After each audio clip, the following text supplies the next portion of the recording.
What's going on, guys? JSGC here, back again for another Manchester City live watch-along, where today we're going to be doing the live watch-along of Manchester City's away match against Manchester United in the Premier League. That's right, it's Manchester derby time once more, and hopefully Manchester City can get revenge from that December defeat at the Etihad Stadium, where Manchester City were 1-0 up, and in the space of 2 minutes, right at the end, Manchester City ended up losing that game at the Etihad Stadium, and today we get a chance for revenge. So, before I do crack on with this live stream watch along, make sure, like always, if you are enjoying the content, do subscribe to my channel. It is free to subscribe. Don't forget social media links, they're in the description if you want to go and follow me on my Twitter, Instagram and TikTok. Email also in the description too if you want to hit me up for any sponsorships for any videos or any general business inquiries. Don't forget to leave a thumbs up on the live stream. We are aiming for 100 likes. Already 1/4 of our way to that aim. We're on 25 likes, 75 likes to go. Any help towards that would be much appreciated. Also, don't forget as well to leave your thoughts in the live chat. What are your score predictions for today's game, and where is everybody tuning in from? I do also have my poll rolling in the chat too, if you want to go and leave your vote as to who you think is going to win today's Manchester derby. 14% going with a United win, 71% going with a Manchester City win, and 14% going with a draw. So don't forget to get your vote in. That poll will be closing upon kickoff for today's game. Just heading to the chat.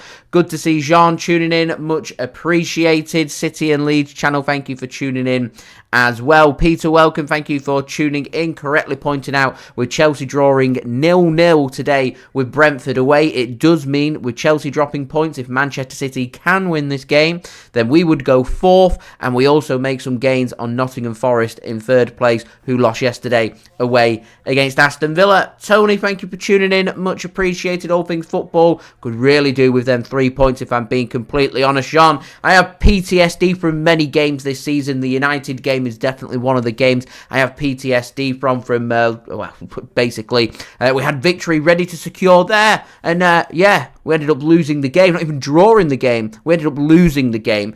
Definite PTSD, and that's a little streak running through November and December. I think we all have PTSD. Feyenoord at home's one that really stands out, because 3-0 up with 15 minutes remaining at home, to go on and draw that game 3-3, that's serious PTSD when it comes to football. So, it's always been a case here for Manchester City since we've been going on that streak, that what we want to be doing is trying to scramble some success for the season. Success, remember, looks like us getting Champions League football for next season, and if we can get some major honours under our belt as well, win the FA Cup, win a Club World Cup, and, it might not be as successful as some of the other seasons and winning the biggest trophies available like the Premier League and Champions League, but upon a transitional year in what's regarded in Man City's standards as a poor season, winning Club World Cups and winning FA Cups and getting Champions League football, there's definitely worse transitional years. I mean, Manchester United's transitional year seems to have been going on for over a decade, so there we are. Callum, thank you for tuning in. Much appreciated. Kevin De Bruyne's last ever Manchester derby. It's been announced in the last few days. I've already done my video on it if you want to go and check it out. Before we do have kickoff for this game, speaking about Kevin De Bruyne, and Kevin De Bruyne announcing himself that he will no longer be a Manchester City player upon the expiry of his contract this year. It means that the 10-year spell of Kevin De Bruyne, one of the best midfielders the Premier League's ever seen, arguably the best midfielder the Premier League's ever seen.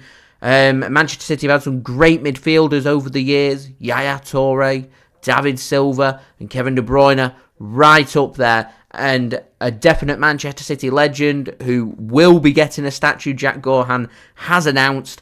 It's going to be a big loss for the Manchester City fans, the community, the staff, the players, everybody. They're going to miss Kevin De Bruyne. So, yes, today is an emotional day. Kevin De Bruyne's last ever Manchester derby.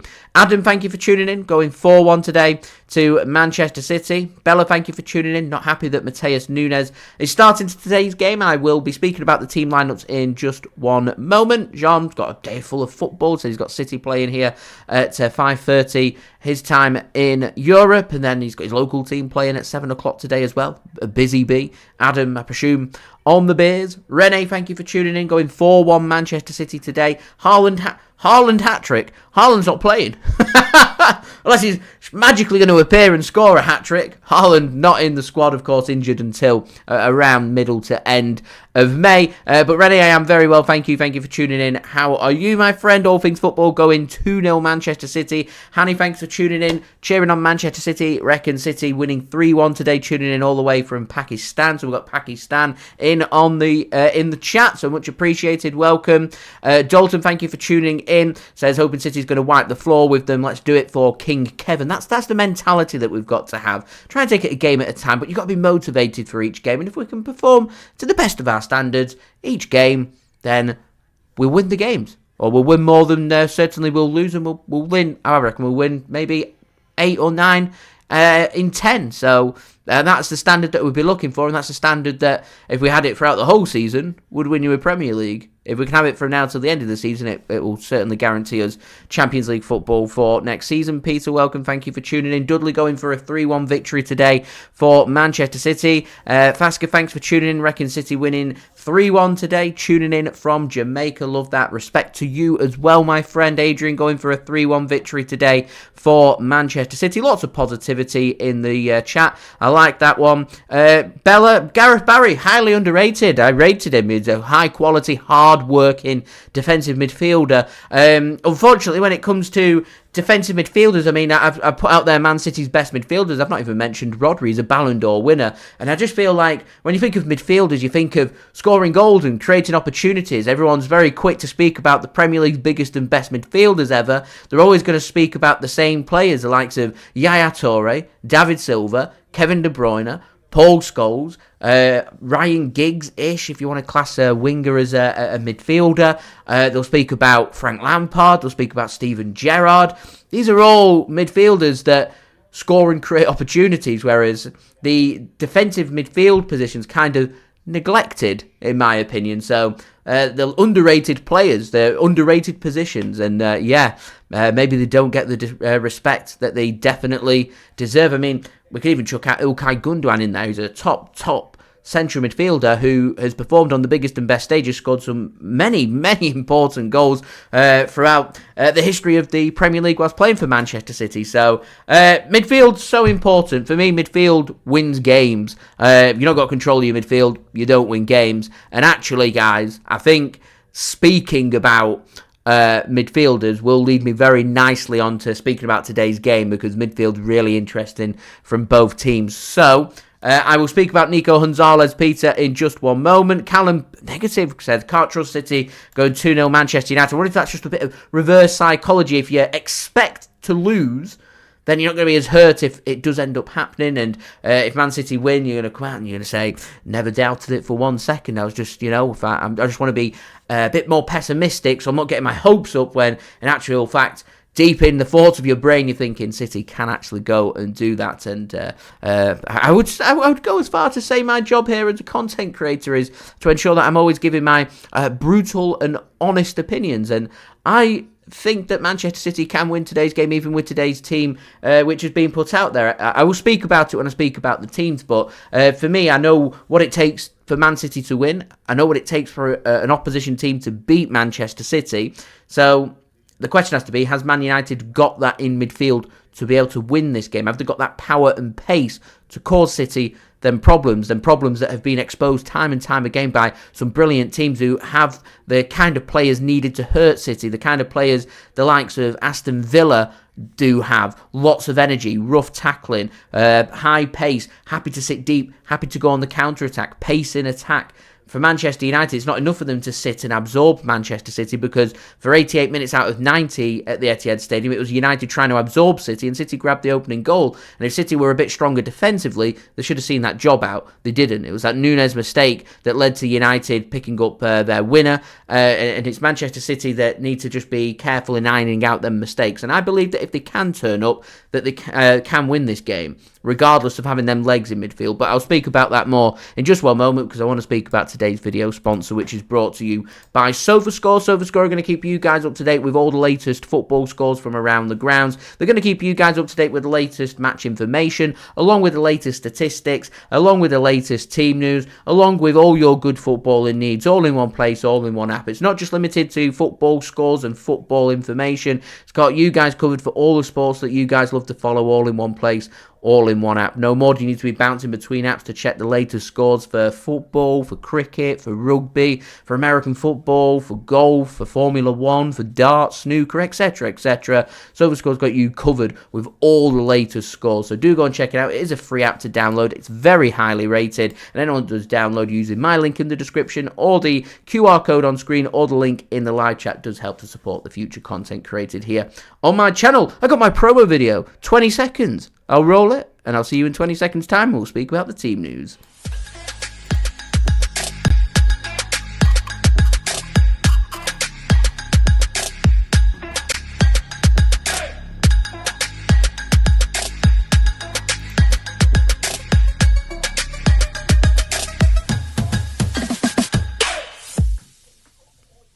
So a big thank you to SofaScore for sponsoring today's video. So, speaking of scores, we'll just have a look at some of the scores, because some of them have got big implications, not just on Manchester City, but for the Premier League season. So, Brentford 0, Chelsea 0, full-time score. It does mean that Chelsea move a point further clear of Manchester City, but just having a look at the league table just to make sure that my understanding is correct. Yeah, Chelsea are 2 points ahead of Man City, with us having the same goal difference. It makes today's game a really important game, because a win for today for City sends us a point clear of Chelsea. We will go fourth. We will have a better goal difference than Chelsea.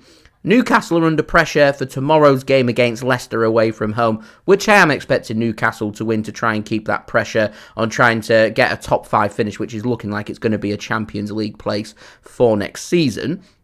And with Aston Villa beating Nottingham Forest, they're into the fray when it comes to potential Champions League football for next season. And even with a City dropping points today, I think Fulham are going to be pretty interested, because their win over Liverpool means that they're just 3 points behind Villa and 3 points behind Manchester City, and Fulham still have to play Manchester City in the final game at Craven Cottage, so they're not completely out of the equation. There's lots of teams still chasing for them Champions League spots, and Nottingham Forest have got a bit of clear daylight. They're 4 points clear of Chelsea, they're 6 points clear of City and Villa, and City win today, we can close that gap to Nottingham Forest on third, so we can go fourth, and we can go 3 points behind Forest with a better goal difference. And that has to be City's aim. Honestly, we want Champions League football. I don't want to be speaking about Villa, about Newcastle, about Fulham, about Brighton. I don't want to be speaking about these teams. I want to be speaking about only the teams that are above Man City, with Man City looking to try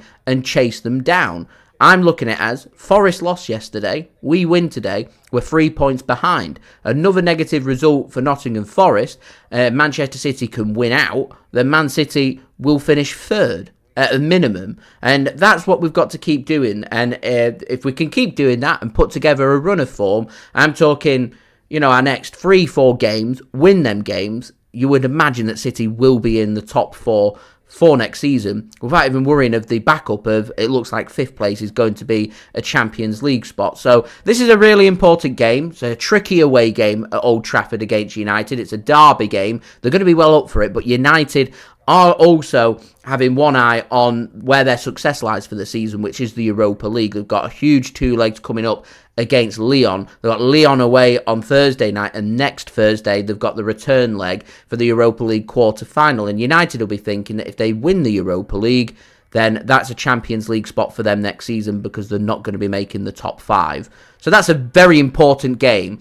It's not worth United's wait to know that United through sacrifice, win this game, pick up an injury and end up being costly for them going out of the Europa League.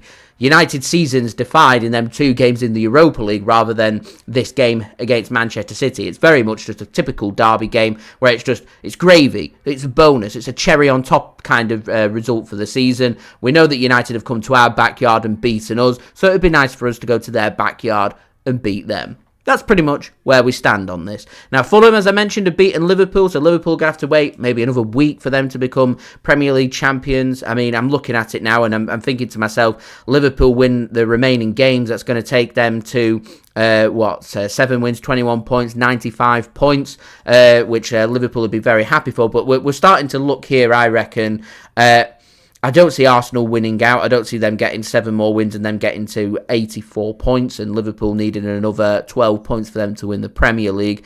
I reckon Liverpool are probably as much as maybe 3 wins away will probably be enough for Liverpool with how Arsenal are doing. And I am looking at City. We're 11 points behind Arsenal. We win today, we go 8 points behind them. It's not impossible for us with how bad we've been. Could still end up catching up to Arsenal. And how ironic would that be? I wouldn't rule out if City win out the remainder of their games that we end up finishing over Arsenal. We will need to win out, though, for that to happen. But it's not impossible. I'm looking at this game away against United and I'm thinking to myself, we play well, we can win this game. I'm looking towards our next game against Crystal Palace. They're a tremendous team away from home. But I'm thinking if we can play to the best of our capability, we can beat them. I'm thinking to myself, game after that, it's a game against Everton, away from home. David Moyes, a difficult manager to go up against. I think it's Everton's last game at Goodison Park against a top 6 Premier League side. They'll be well up for the game. But again, if City can play to the best of their capabilities, they're capable of beating anyone in the Premier League as far as I'm concerned.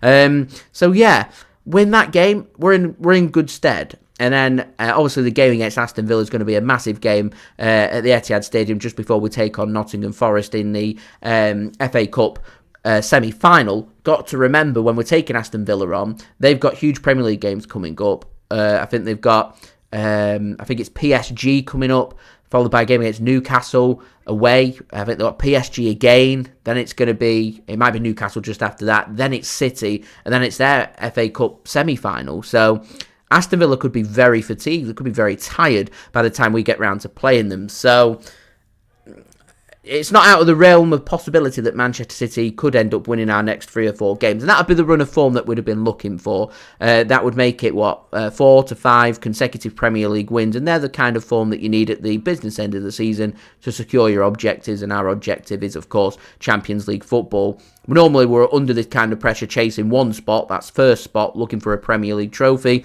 At the moment, we're chasing a top 4 spot in Champions League football, and we're looking at 3rd, 4th and 5th, all quite achievable to catch up. So we're looking at 3 spots with roughly 6 or 7 teams chasing them. So we've got some work to do. And starting here today against Manchester United, for me, as far as I'm concerned, it's got to happen. So, Rodders, thanks for tuning in. Much appreciated, my friend. Going 3-2 City today. Reckons Foden to score. That would be absolutely brilliant. Mordecai, thank you for tuning in. Says KDB leaving. It's heartbreaking. I mean, it's been announced by Pep Guardiola that Manchester City haven't offered Kevin De Bruyne a new contract. I presume that, I know Kevin De Bruyne had said that they'd not yet sat down and talked about terms, but I presume this is just Manchester City saying that Kevin De Bruyne's time at Manchester City is up, and Manchester City are going to be looking towards long-term trying to bring in new central midfielders and looking for pretty much a new spine and a dawn of a new age, so to speak. And through going through that, you've got to look at your team and you've got to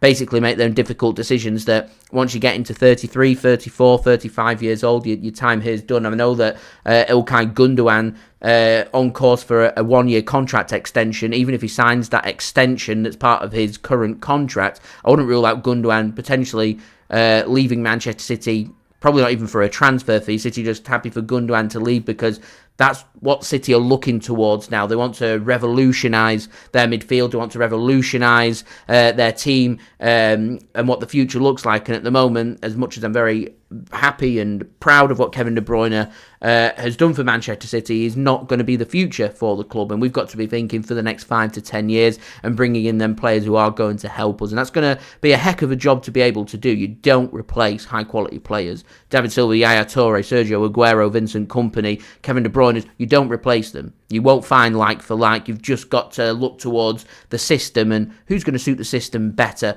for Manchester City. And the way the Premier League's going right now, you're needing players who can press, players who can pass, players who are incredibly fit, and you need players who have got a lot of pace about them, who are capable of doing a lot of running. And bringing in them players with them 4 attributes is going to be very difficult to do. There aren't a lot of players out there who can do it, and the players that can do it are going to come with a tremendous price. And clubs know that Kevin De Bruyne is leaving, so clubs are going to add 5, 10, 15, maybe even £20 million on top of their value for players. So there's been a reason why for years and years Chickies always look towards bringing players in because they've got release clauses, because you're not going to be getting ripped off. It's very much, here's the price. Are you happy to pay the price? If you are, you pay the price, the transfer gets done. If not, you can just walk away and bring somebody else in. So a massive summer still to come for Manchester City, and even if we end up winning out and we do tremendously well between now and the end of the season, I don't want Manchester City to start thinking that papering over the cracks doesn't mean we don't need to do as much business as what we need to do in the summer. That business has to and needs to be done, and Kevin De Bruyne, unfortunately, is going to be leading because he's going to be one of, I think, a few players that's going to leave the club. There's question marks over Ederson, over Ilkay Gundogan, Jack Grealish, just to name a few. That doesn't even go on to mention the likes of Calvin Phillips, Kyle Walker leaving. I don't know what's going to be happening in terms of a new contract for James McAtee. He could leave. I don't know if Chelsea's going to put in a big money offer for Nico O'Reilly. We can't afford to lose Nico O'Reilly. So that's what City have to be really careful of as the players make their way out of the tunnel. We did also see Tottenham beat Southampton by 3-1. It does mean that Southampton now officially have been relegated out of the league, so commiserations to them. So just having a very quick look at today's teams. Manchester United, average age of their team at 25.5 years, lining up with Onana in goal, Yoro, Maguire and Mazraoui starting as their 3 centre-backs. Dalot goes on the right-hand side with Doku on the left-hand side. Ugarte and Casemiro starting as their 2 central midfielders. Further ahead of them, you've got Alejandro Garnacho and captain Bruno Fernandes, with Hojlund returning back to the starting 11, starting up top for Manchester United, who are led by manager Ruben Amorim. On the bench, you have got Bayindor, Amas, Lindelof, Shaw, Kononki, Ericsson, Mount, Xerxes and Obi Martin. For Manchester City, average age is at a whopping 27.6 years, nearly 28 years old. Very experienced, but not a lot of fresh legs, which I have my reservations about. I'll be honest. We're starting with Ederson in goal. Matheus Nunes gets the nod on the right-hand side, and it's brilliant to see Nico O'Reilly given the nod on the left-hand side. Centre-back pairing once more of Ruben Dias and Josko Gvardiol, which has looked quality for me so far this season. Midfield, very old. 30 years old Kovacic, 34 years old Gundogan, and 33-year-old captain Kevin De Bruyne on his last ever Manchester derby. With Bernardo Silva on the right-hand side, Omar Marmoush, I presume, going through the middle, and Phil Foden going on the left-hand side. For Manchester City, substitute bench today made up of Ortega-Moreno, Hayes, Khusanov, Lewis, Grealish, Gonzalez, Savinho, McAtee and Jeremy Doku. There is, for me, a lack of pace for Man City's midfield and out wide. I'd have liked to have seen Doku, maybe even seen Savinho. I'd have liked to have seen Nico Gonzalez starting for me in place of maybe Kovacic or Gundogan. Gundogan's looked pretty good, though, with quality around him, so I'd have kept that quality, and I'd have been pretty happy with Nico Gonzalez, Gundogan and Kevin De Bruyne. I'd have been pretty happy with that. I would have gone with Bernardo Silva on the right. Marmoush goes through the centre, and I'd have gone with Doku on the left-hand side, which is what I went with on my team prediction in my preview. Back four, I'd have kept as that back four. I think that's City's best back four that we've got on offer right now. And Ederson starting in goal, with City, of course, led by manager Kevin De Bruyne. I do still think City are going to get the job done. I'm going pretty positive. I reckon closer game, 0-0 half-time, couple of second-half goals for City. Now that I see Foden's name on the team sheet, I'm going for Foden to score, and I'm tempted with an Omar Marmoush goal as well. I'm going 2-0 Manchester City. So, Adam going 4-1 for Manchester City. The Tiger Bear going 3-1 Manchester City. I wouldn't rule out Kevin De Bruyne grabbing a goal. We'll have to wait and see. Manchester City fan, thank you for tuning in. Much appreciated. Agung, thanks for tuning in as well. Jean asks, what does the FA Cup grant you? I think it gets you a place in Europe. I think it's the Europa League. Could be the Europa Conference League. I may be wrong. I'm sure someone will correct me if I am wrong. Julia, thank you for tuning in as well. Big shout out to you for tuning in once more, Queen Julia. So, very quickly, before we do have kickoff for this game, don't forget to leave a thumbs up on the stream. We're aiming for 100 likes, nearly at 50, just 5 likes away from 50. So, any help towards that would be great. Don't forget to subscribe if you're new around here. Do also leave your thoughts in the live chat, including your score and team prediction for this game. Social media links are in the description if you want to go and follow me on my Twitter, Instagram, and TikTok. Email also in the description too if you want to hit me up for any sponsorships for any videos or any general business inquiries. And finally, do go and check out today's video sponsor, which is brought to you by SofaScore.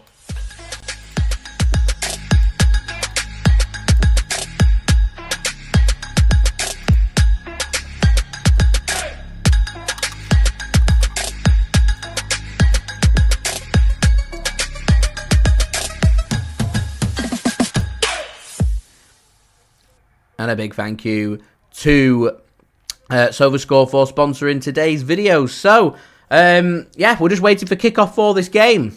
Class, thanks for tuning in. Much appreciated. Do hope you are well. John reckons City are going to struggle in midfield today, mainly due to the age and lack of legs. To be fair, United don't have much legs in their midfield either. So it could be a bit of a physical battle as we do have kickoff here. Bruno Fernandes getting us underway. It's Manchester United taking on Manchester City in the Manchester Derby, with Manchester United attacking from left to right, playing in their home shirts of red shirts, white shorts and black socks. Manchester City playing today in their home shirts, attacking from right to left, playing in their sky blue tops, white shirts and white socks. Here's Harry Maguire then for Manchester United. Mads Rowley works the ball into midfield. A chance here for United to maybe launch their first attack of the game, and they could be in here. United are in here. It could be an early lead. City have got to defend this out. Diaz, it looked like it might have been a foul. A free kick. Or is he given a pen?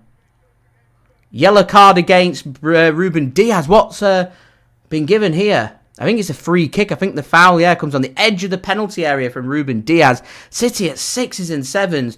The pace that United have got with Garnacho is going to cause City problems. This is the problem you got when you've not got Khusanov there, the pace at the back to deal with potential counter-attack threats, but causes some problems. It causes some problems that Ruben Dias is on a yellow card this early, 1 minute into the games. It's not a penalty, by the way. It's a free kick right on the edge of the penalty area. The initial contact comes in just on the outside of the penalty area. I think the follow-through, to be fair, comes in on the outside of the penalty area before Garnacho goes down inside the penalty area. I think the United fans thought a penalty had been given. A penalty has not been given, just to clarify. It's a free kick on the edge of the Manchester City penalty area. Bruno Fernandes, I spoke about in my preview.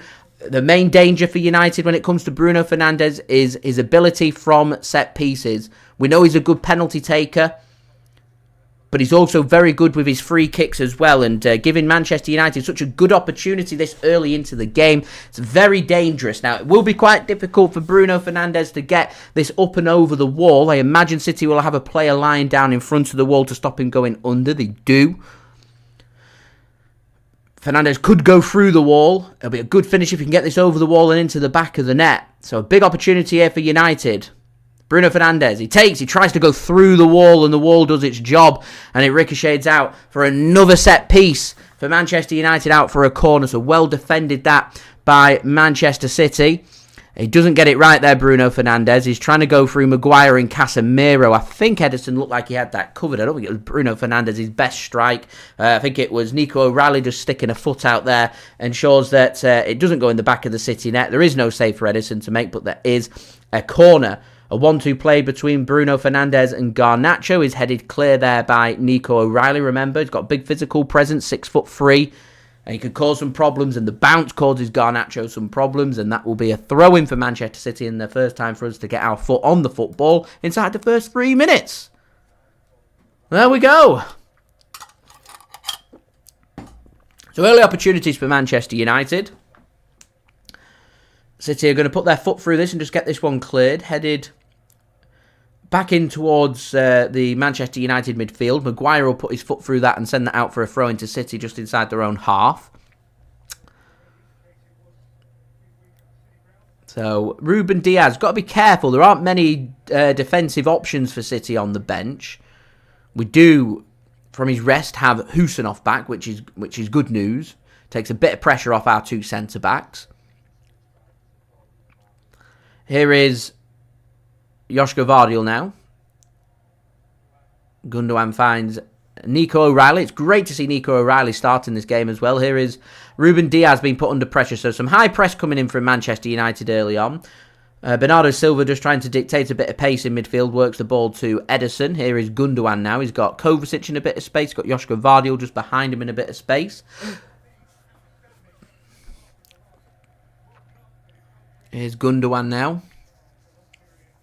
I think Gundogan's just flourishing off not playing for Germany during the international break and retiring, of course, after the European Championships in the summer. He's looking a little sharper, which is good. Dennis, thanks for tuning in.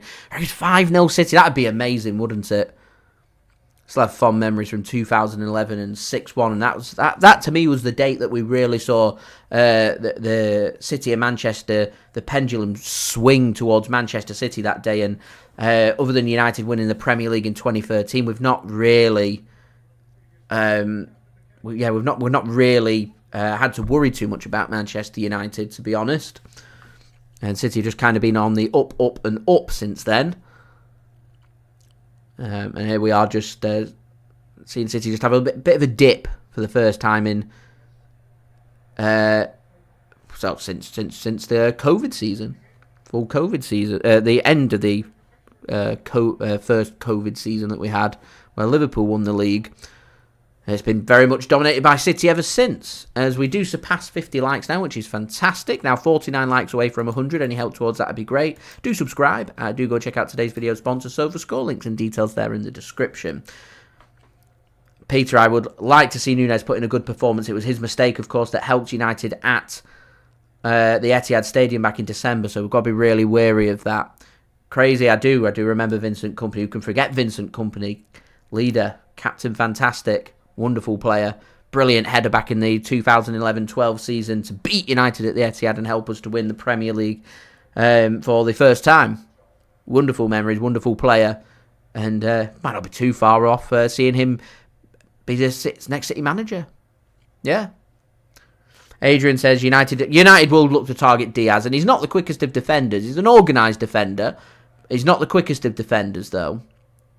And if United do look towards targeting that, and I'd go as far to say if Ruben Dias ends up being put on a last warning, I wouldn't even wait to half-time to take him off for Khusanov, to be honest, as Nico O'Reilly goes down under a foul from Diogo Dalot, and that will be a free kick for Manchester City.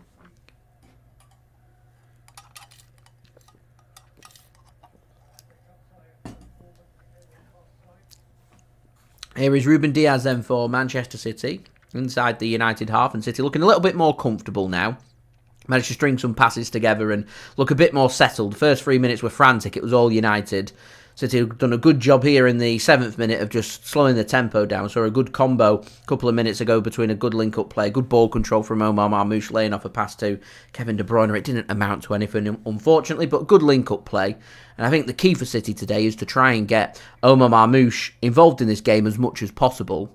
Absence of Erling Haaland is huge. He's obviously a huge physical presence.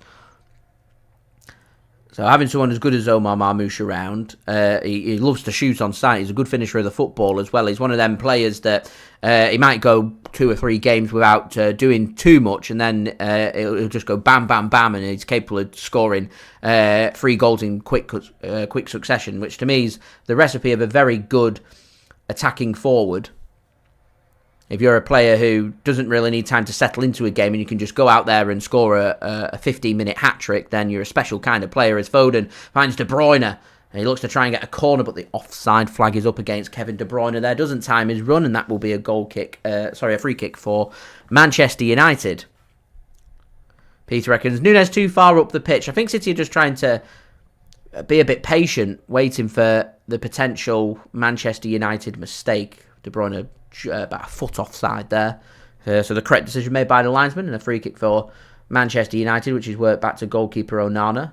Onana, the goalkeeper, of course, for the 2023 Champions League final, which saw Manchester City beat Inter Milan by 1-0 in Istanbul, a famous goal in the history of Manchester City, and it was Onana in charge, of course, in net for Inter Milan that day. So a good bit of pressing there from Omar Marmoush. Means Manchester United have got themselves a goal kick. Again, United just looking to pass and knock the ball around in their own penalty area. No press being applied initially by City. Gundogan does instruct to Marmoush to put some pressure on. Long ball comes forward. United have won the second ball, so they should get a bit of possession here. They're just going to work it back to the keeper. What space can they find? Dalot's in a little bit of space under pressure from Kevin De Bruyne. And Onana's not got it right, and that's going to be a throw-in for Manchester City. Really good pressing work that from Manchester City. Amelia, thank you for tuning in. Reckons we're going to win today. Crazy Calm reckons Kevin De Bruyne getting a man of the match performance, which would be absolutely brilliant. So City now very much dictating the pace of this game and where the ball's being played. United, I think, are happy just to try and absorb City. Got, obviously, 3 centre-backs, got extra cover through defence and midfield. It's always going to be a case now for United is, can they get the likes of Hojlund, Garnacho, Fernandes involved in terms of a threat on the attackers? Foden's in a bit of space, goes for the early shot there and into the side, netting from Phil Foden. Manchester City's first opportunity, gets half a yard of space on his stronger left foot, cutting inside. Can't get it on target to test Onana. And a bit of a warning sign there for Manchester United through the legs of Yoro there that you can't allow Phil Foden to get onto his left foot and get that half a yard of space. Goes for the near post, drags his shot slightly there, Phil Foden. It'd be great for Phil Foden to start to find his top form again. You know, we sit here and speak about Kevin De Bruyne replacements, and in form, Phil Foden is a wonderful player to have in our midfield. As United have got a bit of space to work in the City half now. Here is Garnacho, had to drift out to the left-hand side, forced to go backwards. Here is Yoro now to Harry Maguire. Harry Maguire, very much the last line of defence for Manchester United, going with a higher line, as that's a poor ball given away from yours truly, Harry Maguire, and Phil Foden gets a little push in the back. He's done well just to get hold of the football there, and De Bruyne plays a pass to Bernardo. I don't know why Bernardo's just put that back in space, but that's a lovely bit of pressing from Bernardo. He's got the ball back. Kevin De Bruyne can't sort his feet out, and Dalot should get this under control. There's a bit of press coming in from Omar Marmoush. Dalot does well. Casemiro plays his pass, which isn't very good, and straight out of play. So link-up play for United, a bit of a problem. It's not quite there, and Phil Foden's gone back on the deck after he'd won the ball back. He's in a bit of pain. Truth hurts. Kevin De Bruyne's last Manchester derby, it certainly is.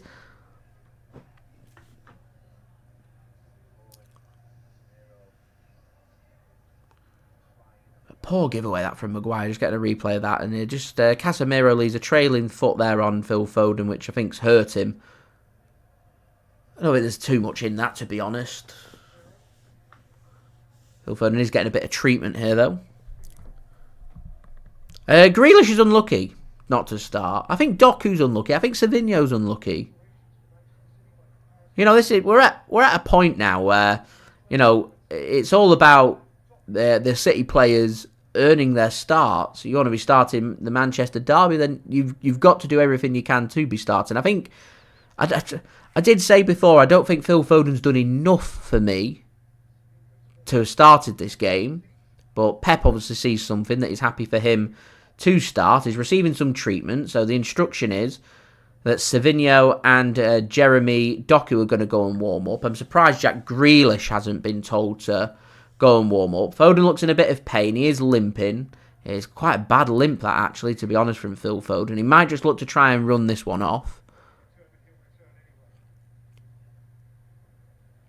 Just see how he feels.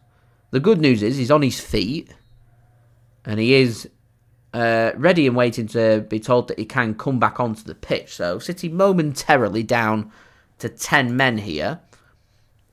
There's Matheus Nunes with the throw-in. Sends it long looking for Marmoush. I don't really know why he's looking for Marmoush in the air when he's been marked by Maguire, but here we are. There's always going to be one winner in the air of that ball, and it isn't going to be Omar Marmoush, as the ball hooked forward by City isn't very good, and it'll find Onana, and here's Maguire now coming forward. So City still waiting for them 30 seconds to be up for Foden to be told he can come back on. Can't be too far away. And the instruction's going to be that Phil Foden can come back on, and he is going to try and run this one off. So we'll keep an eye on Phil Foden. What I don't want to see is what we saw from Erling Haaland, which is he tries to run it off and he can't. And in a minute or two's time, we'll see him go back down again as a looped ball comes in looking for Hojlund. He's going to try and take on Ruben Dias on that yellow card, don't forget. A really good challenge from Ruben Dias. He's going to give the ball to Ederson, and he's happy just to put his foot through that and get it away from the City goal, and should find the touch here. He does, throwing just inside the City half there. And sometimes, when you've got a bit of danger there and you've got a chance to clear your lines, get rid of the ball. Don't need to do anything else other than get rid of that ball. As the ball's worked its way back to Onana for United. Marmoush trying to put a bit of pressure on. Work to the right-hand side. Dalot finds a bit of space for Casemiro. Casemiro just knocked this one back to Maguire. He's going to now work this one with a good ball forward to the left-hand side, and is just beyond Doku, who'd got forward there, and shows his appreciation for the ball forward there from Maguire. Doesn't amount to anything, thankfully, for Manchester City, and it'll be a throw-in for City just inside our own final third, as Josko Gvardiol now will give the ball to Nico O'Reilly, and a chance here for City to try and get some players forward, as City looking for that space. That's a good ball from Nico O'Reilly, and Marmoush has a shot, good block, and a corner for City. City's first corner of the game, and City have tried that a couple of times, these diagonal balls into the channel. It's a long ball forward, is what it is, and Marmoush takes a good touch. He's got good ball control, and Maguire reads it well, and it's a corner for City. So Kevin De Bruyne to take the corner. It doesn't look like De Bruyne's got the ball on the D of the corner. Why do football players do that? I don't understand. Trying to get that extra few inches. Does it make much of a difference? Anyway, De Bruyne takes. Looks for the near post. It's ricocheted. Nico O'Reilly. Handball? Ask the question. Does hit an arm. Volleyed clear by United. It's only Josko Gvardiol that looked like he'd appealed. It was a back heel from Nico O'Reilly. It definitely hits an arm. I'm not too sure if it was sticking out and obstructing and classed as deliberate. But to me, it definitely looks like it hits an arm. As long as it's kept it by his side. It won't be a penalty. Play continues in the meantime. Not had a chance to have a second look at it as Kovacic works it to the right-hand side. Now here's Bernardo Silva. Not seen too much of Bernardo in the first 16 minutes. Takes on Doku. Go to the byline, Bernardo. Go to the byline. And ends up giving a throw-in away. There we go. So a chance for us to have a look at this handball then. Don't forget, leave a thumbs up, 47 likes from 100. Do subscribe, and do go and check out today's video sponsor, SofaScore. It'd be good for Sky Sports to show us a replay. To have another look at that handball. I presume there's no VAR check. So, there is no VAR check. Play will continue. I'd like to have another look at it, though. It'd be nice. Foden looks to try and thread a pass through to Gundogan. United get a foot onto that. Allows them just to get that one clear. Nico O'Reilly can't win the ball in the air. Good football that from Manchester City, and maybe get a bit lucky there with Kovacic picking the loose pass up. Nico O'Reilly now back into position on the left-hand side for City. He's looked very comfortable in the last couple of games there. Coming off as substitute at half-time, making all the difference in our away game against Bournemouth last week in the FA Cup. And, of course, Manchester City picking up a 2-0 win over Leicester City midweek in the Premier League as Kevin De Bruyne picks the ball up here to the right-hand side. And first opportunity that we've seen really for Matheus Nunes maybe to do something. Here is Bernardo Silva now to Kevin De Bruyne. Gets it onto his left foot, has a shot, and it's straight at Onana to make a comfortable save for United. 0-0 at Old Trafford, 17.5 minutes in. Still don't get a replay of that handball. I'd like to have had a look at it. I think Kevin De Bruyne will be a bit disappointed about his connection on his shot there. It's enough for a shot on target, but it's nothing more as United get a flick on here. Ball gets sent forward. It's a good bit of control, and it's a good bit of control that from Garnacho, and here's Garnacho's chance now to come forward. Works it to the left-hand side here for Doku to try and get a ball across. He can't. Good bit of defending that actually from Matheus Nunes. Shields it out, and that will be a goal kick for Ederson to take for Manchester City again. Remains 0-0 here at Old Trafford, and again, it's just a very finely poised game of football. It's exactly what I was expecting. A close tactical battle, really. I've come to expect no less from both Ruben Amorim and Pep Guardiola. It's a lovely ball, a lovely control from Phil Foden. Here's De Bruyne. Looking for one of them trademark Kevin De Bruyne through ball passes to Marmoush, but cut off and well read by United. So no opportunity. I think De Bruyne will be a bit disappointed with that pass. It drags it slightly. It's a pretty easy interception in the end for United as Dalot manages to make a good pass in, and O'Reilly's unlucky there on Bruno Fernandes to try and win the ball back for City, and United managed to get hold of it. Yeah, I was expecting a careful game. I said it in my preview, 0-0 at half-time. I said before the stream, before we had kick-off here today on the stream, I reckon 0-0 at half-time. It'll be a careful game, a tactical battle. It's a tactical battle that Amorim will be looking to try and win. I felt United got a bit lucky with the game at the Etihad, with the two opportunities at the end, but it was slack defending from City. It was panicky. It was poor. Save for what it was poor from Manchester City. Cross comes in from United. Surely. No. Good bit of defending from City at the back post just to get that one clear. Do well just to sort their feet out. Garnacho, I think, felt like he would push, but not for me. There's a good ball in that. Was it Dalot with the ball in?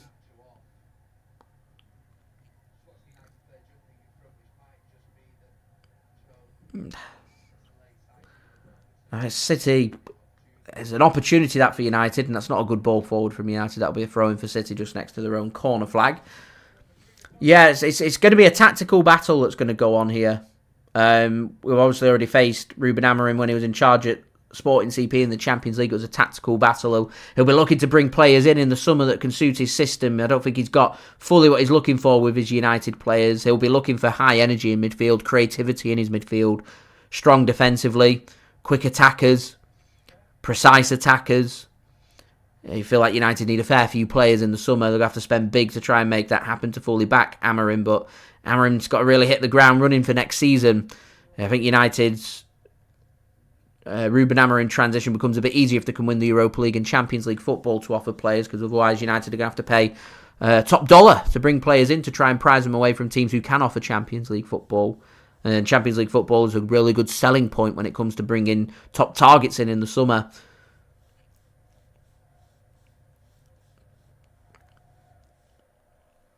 I've said on my transfer update it'll be quite an unusual one, because the two systems that City will be looking for and United will be looking for are very different, and the players that United need aren't the players that City need, so it won't be a case that United can copy us and go for the same players and beat us in a transfer battle, or we can beat them in a transfer battle. It's going to be very much two different systems looking for players that suit that system.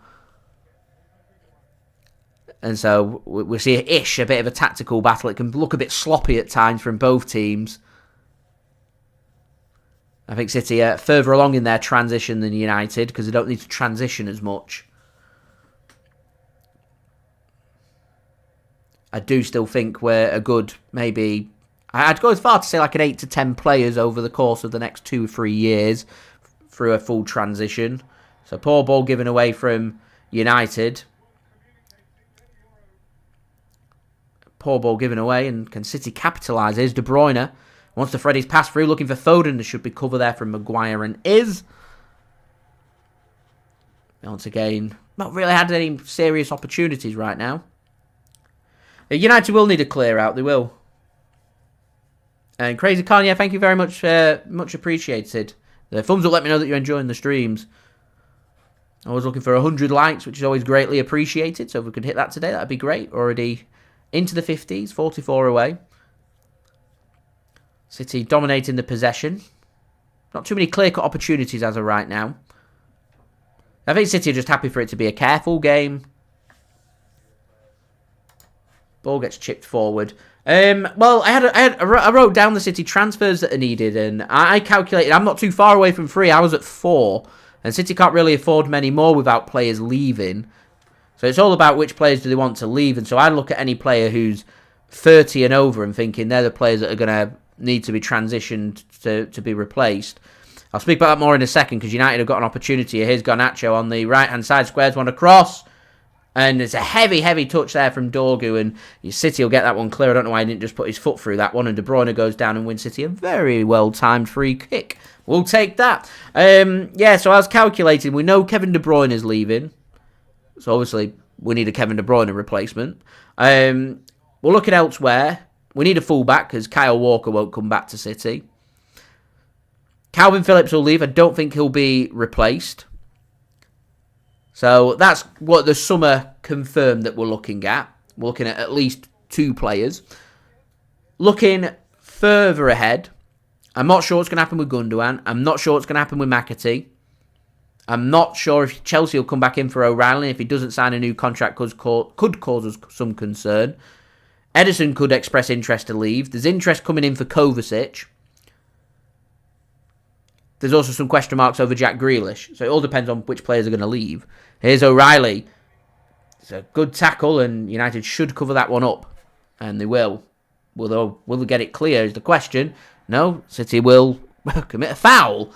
I'm not sure City will look to get rid of both keepers. I said it last summer. I'm going to stick to what I said last summer.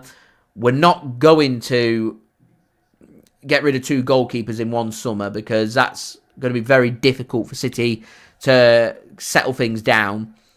If keepers are to leave, it'll be 1 keeper one summer, 1 keeper another. I'm amazed Ortega signed a new contract last summer. I really thought it was going to be a new backup keeper that we signed last summer. It didn't happen. We didn't sort the keeper situation out. I'd go as far to say Ederson might be more likely to leave than Ortega, but Ortega does have some interest. So, we'll see. Bertram, thanks for tuning in. United's aim is the counter-attack here. You could be right about Trafford. I mean, there's heavy links with him to other top Premier League clubs. I can't see James Trafford. I don't think he's ready right now to be City's number 1. They talk about him having to move to Newcastle. I think that could spell the end of James Trafford ever maybe returning to City. I do rate him though. I think he's a good keeper. And he ticks a homegrown quota. I mean, there could be... Ortega leaves, Ederson stays. I'd be asking James Trafford the question. We'll sign you. We'll spend the money. You got 12 months. Ederson probably leaves in the next 12 months. You want the City number 1 spot? Earn it. I don't think he will. I think he'll just look for a top Premier League club. Newcastle come in and say he'll be their number 1. He'll go to Newcastle and be their number 1.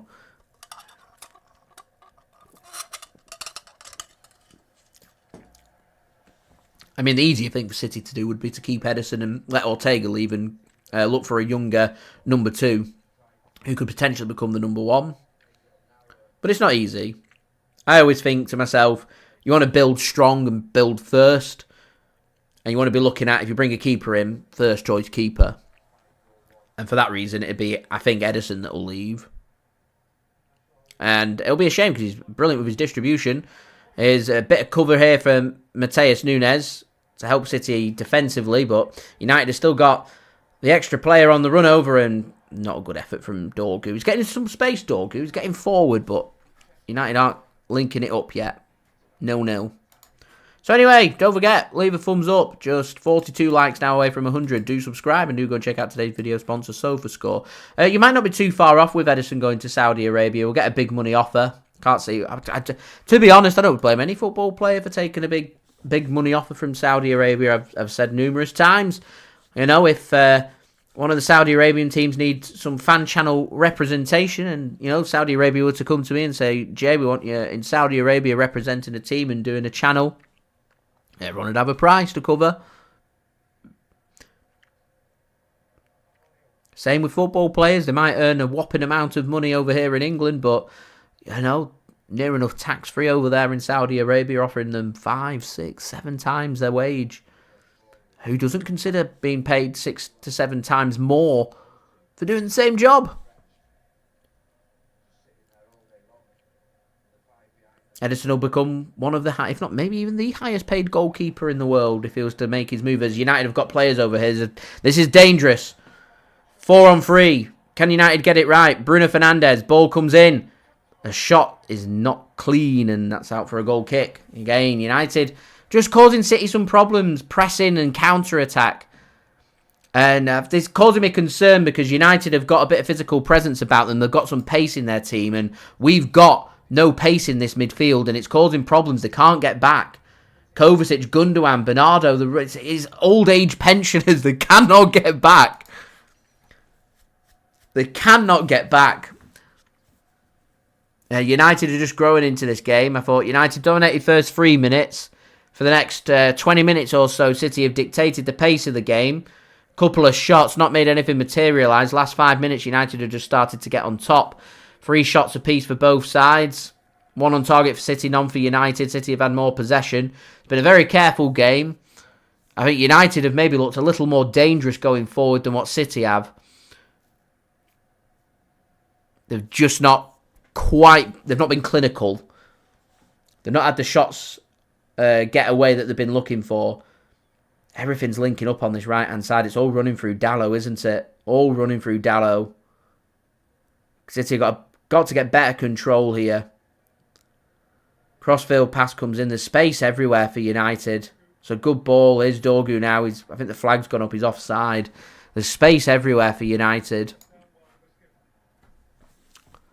Thank you very much, Keith. Much appreciated.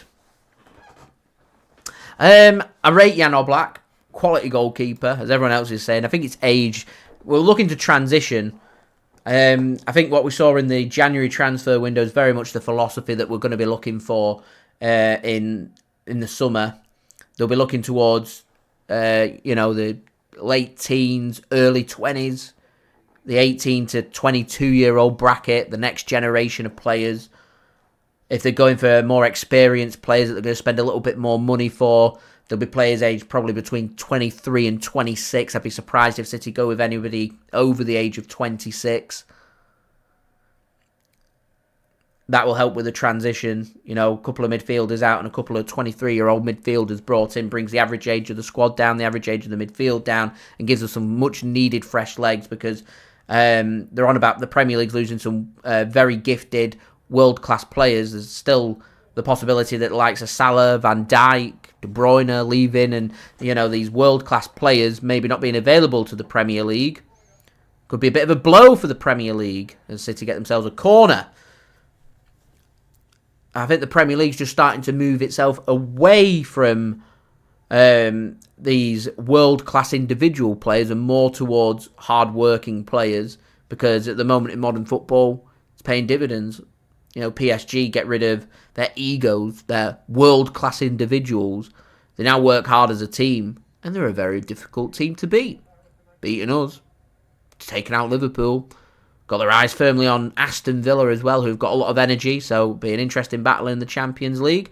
City put a corner in, headed clear by United. It was a bit of a dodgy one. This United player flicked it on at the near post and sends it to the back post. Dodgy one, that. Cleared though by United. It's not a bad set piece from City, that.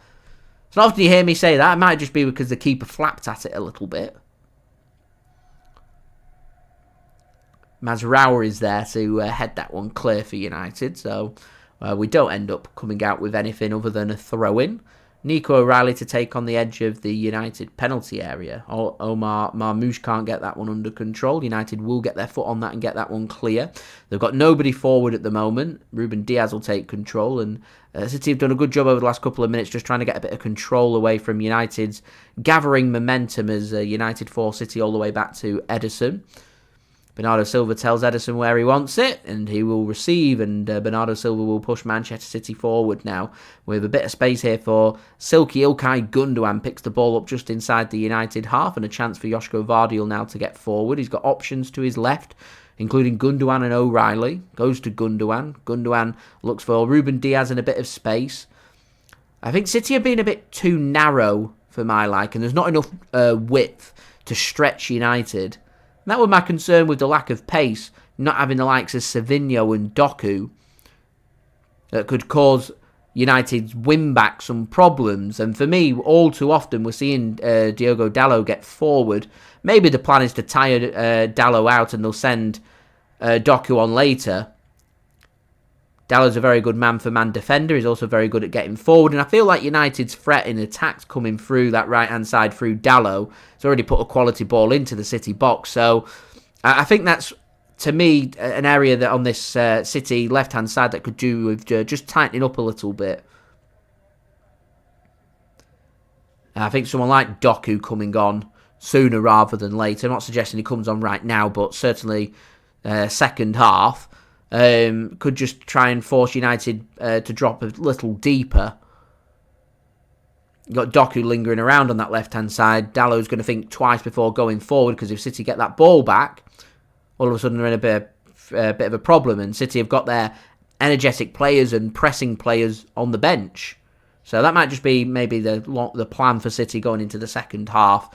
Try and keep things careful here in the first half as a ball forward there from City doesn't connect up. So, yeah, there we go. Yeah, we do need a better set-piece coach. We've hired a set-piece coach, and we're not very good on set-pieces. So, yeah. Andrew, frustrated, says, no hunger or desire being shown. City just want to slow the pace of the game down and pass it round to try and get control whilst not offering or doing too much. I can understand, definitely. Mario, thank you for tuning in, much appreciated. Seamus suggests Kelleher. Well, so, do you know, Kelleher's a good shout, because he's not going to want to stay as the understudy to Alisson. He's a good keeper.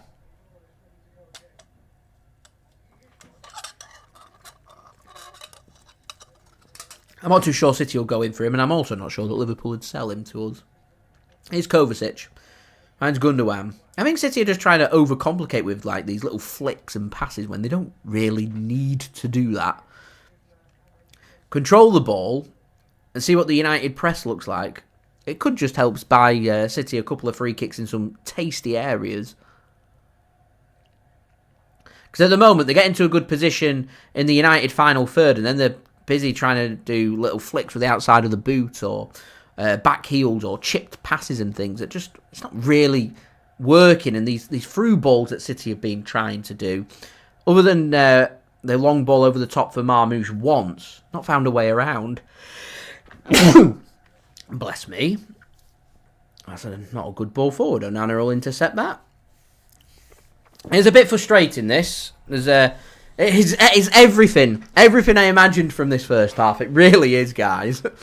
I said it would be such a careful, close game in this first half. I think things will open up in the second half. This is, to me, two teams sussing each other out as Nunes mishit his clearance there, and thankfully Ruben Dias has managed to get that one, find his pass and get that one clear for City, as Nunes will work this to Nico O'Reilly. A good touch from Nico O'Reilly. He's looked sharp for the City young lad. He's looked good, he's looked tidy, he's looked calm and composed, confident. It's not easy when you don't start many games and you just get chucked in at the deep end, but this is what you like to see from young players, making a difference, taking their opportunity. We saw Rico Lewis do it, force João Cancelo out of the club because of how well he was doing when he came in and took his opportunity, and Nico O'Reilly's doing the same. I'm hoping these bursts of minutes is going to see Nico O'Reilly sign a new deal soon. That'd be good. And it'd be good to see McAtee get given an opportunity before the end of the season and get him onto a new deal, tie things down for the next generation. There's lots of high-quality young players that I'd like to see more of.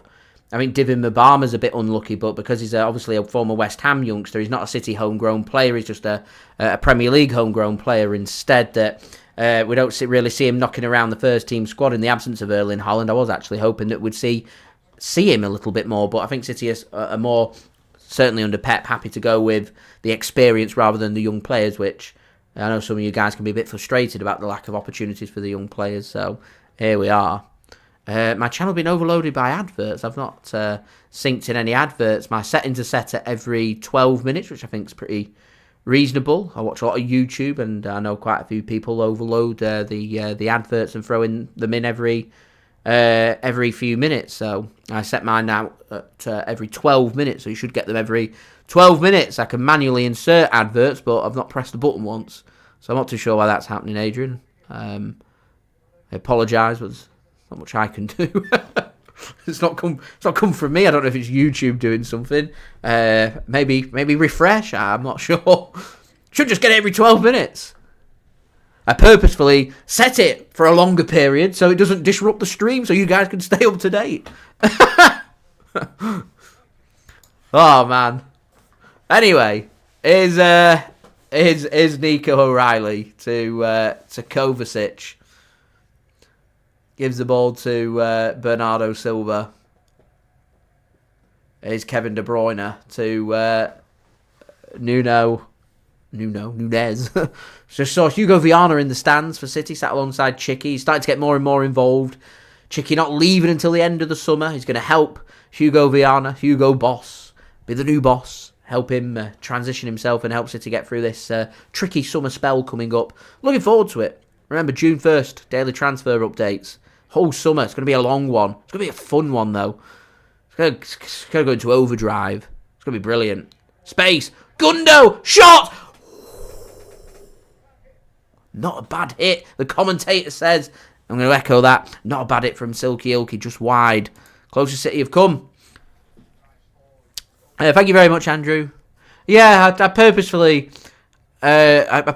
go for the longer ones for the streams because I want them to be a bit more free-flowing.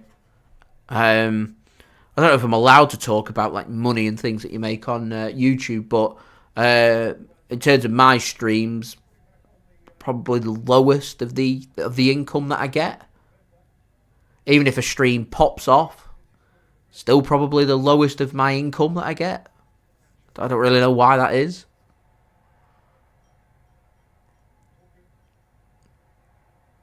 So yeah, the ads. There's a chance here for United, and a shot comes in from Casemiro straight to Ederson. Yeah, no. I mean, it might be because I'd set it every 12 minutes, but I used to, when I first started doing my streams, have them more regular when CPM was a little higher during the first COVID lockdown, where CPM was at its highest. And even then, it was the lowest.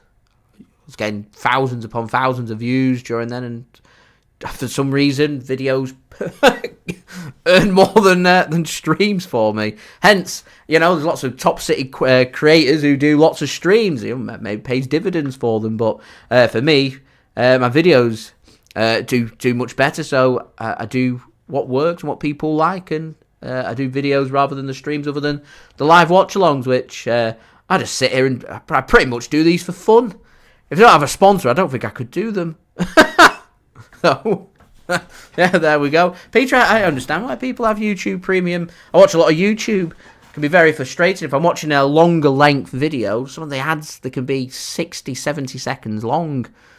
I've been doing YouTube a long time, so I've grown appreciation for how much effort goes into creating videos. So I tend to watch the ads for them if I'm enjoying a particular video, just to help support them. But that's just me. I don't want nor encourage people to do that for watching any of my stuff. I just want people to enjoy watching what they're watching. It's not my main source of income. I do this. I say I do it for fun. I get paid. I don't get paid a load of money. Nowhere near as much money as what people think I get paid. I have to work full time. I have no idea how some of the other creators in the City community manage to do it full time. There'll be wills and ways. I don't. So, yeah, there we go. Everyone has the balance. That's how it is. It's the YouTube world. I get, I hear about sponsors and, sponsors not having as much money as what they first thought, and they drop the clientele, hard-working creators, and I think to myself sometimes, I've had it myself, I think to myself, that's a heck of a lot of money that I'm losing. If I were relying on this income, I'd be stressed. I can see why people have breaks. That's why I've never had a break, because I don't rely on it, so I don't need it. Takes all that pressure away from me. Means I can just sit here and have fun. And it's actually really good, because it allows me to be a bit more creative. I pretty much say and do as I please. with no pressure, it's great. It's brilliant. Great freedom.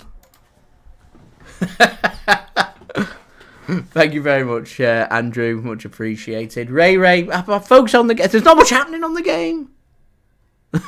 Not much happening. Casemiro had a shot. City have burst forward. There's not much else going on, I'm afraid.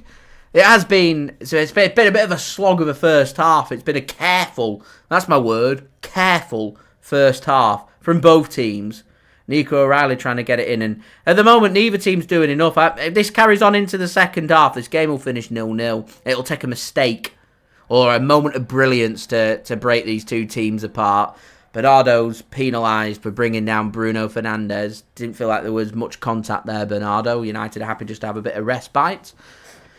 I think it's just a case here that City and United are just going to try and be a bit more careful here to see this out at half-time. I can't imagine there's going to be that long added on.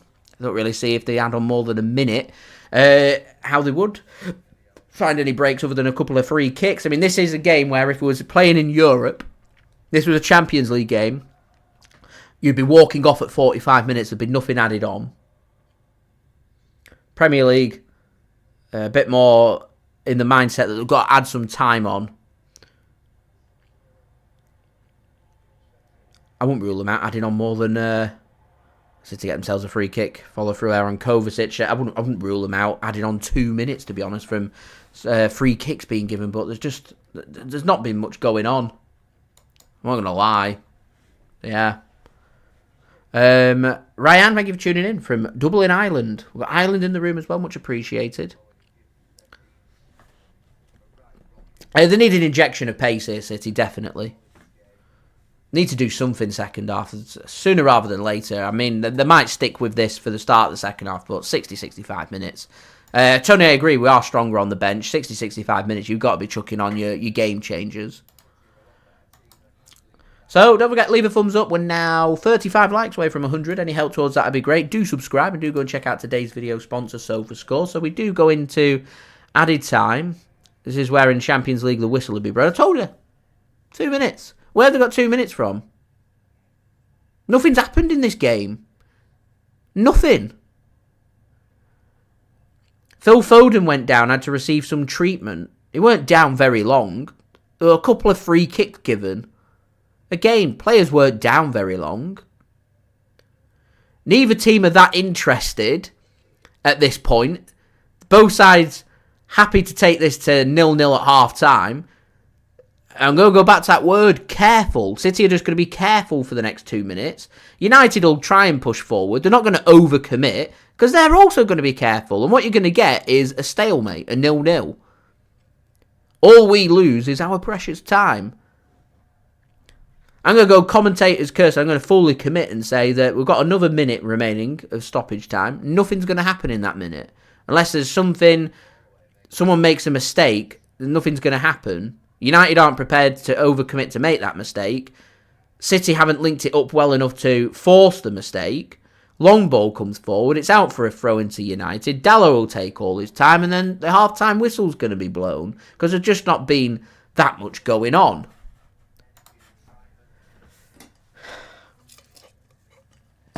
Julia, I thought that to myself before about Spurs actually giving a bit of a lifeline to Southampton at the end and how bad they have been and how bad they are. That they came to the Etihad and steamrolled us and how good we made them look. And it's all to do with style of play. It's all to do with they've got runners. So if you allow them runners, time and space, you're going to struggle. So that's what we need to sort out, ironing them kind of things out. Iron them things out. City would have been competing at the top of the Premier League as far as I'm concerned, and Foden looks to get into a bit of space. Eventually we get the half-time whistle, and my commentator's curse isn't there because it's gone exactly like how I thought and how everybody thought. 0-0, half-time. We'll look at the stats. I don't think there's too much to talk about. Thankfully, I do have some half-time entertainment. So let's speak about the statistics. So do go and check out today's video sponsor who's going to help provide the half-time statistics and my half-time analysis on this video, which is brought to you by SofaScore.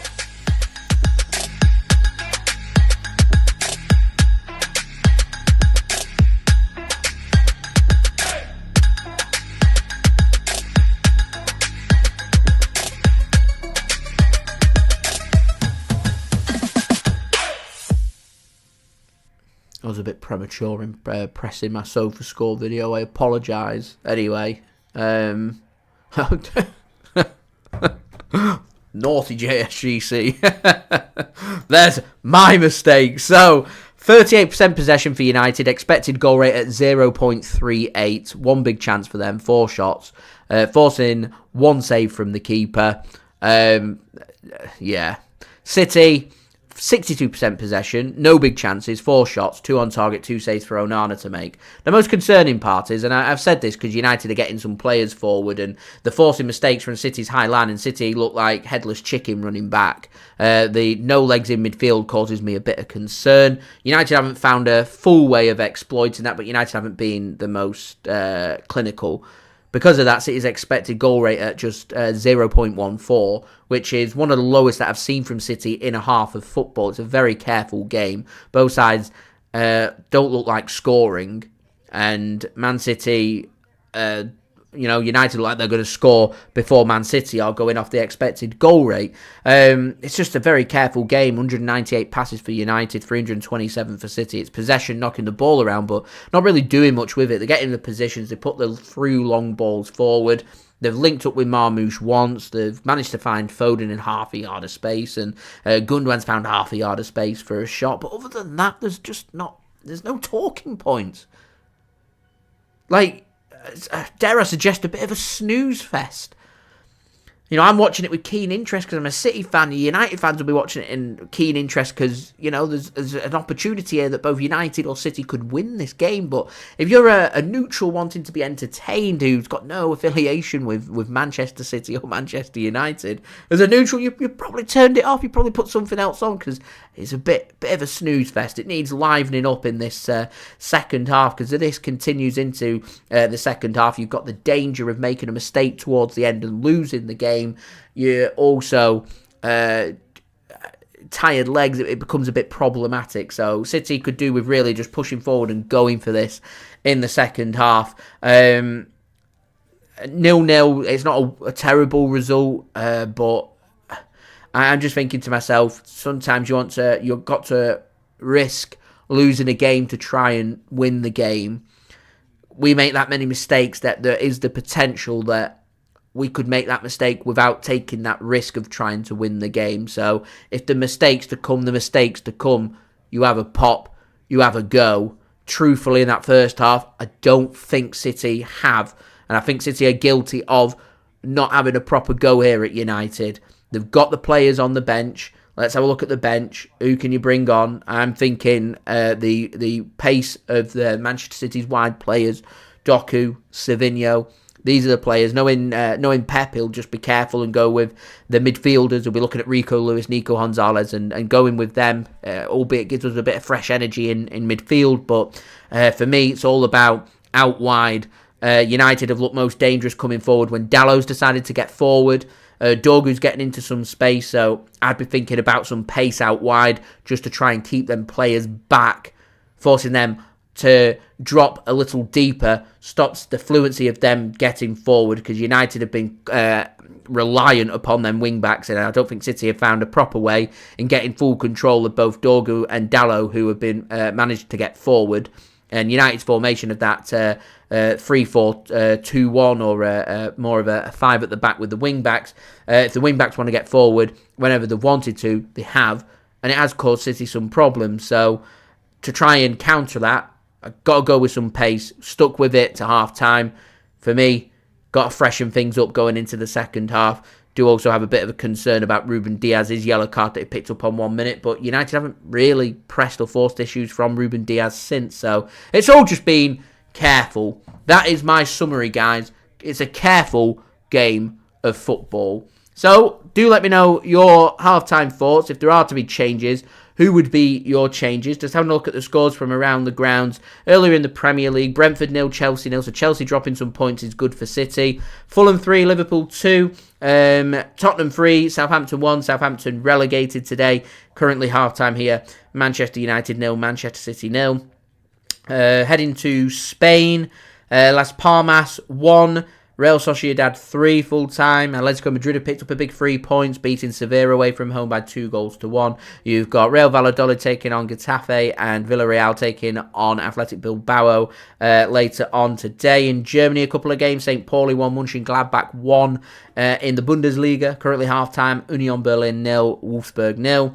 Serie A, some full-time scores. Lecce 1, Venezia 1, Empoli 0, Cagliari 0, and Torino 1, Verona 1, all full full-time scores. Pretty boring games there in Serie A. And 25 minutes in, Atalanta 0, Lazio 0, continuing the theme there from Serie A, with AS Roma taking on Juventus. Should be a pretty good game that actually later on today.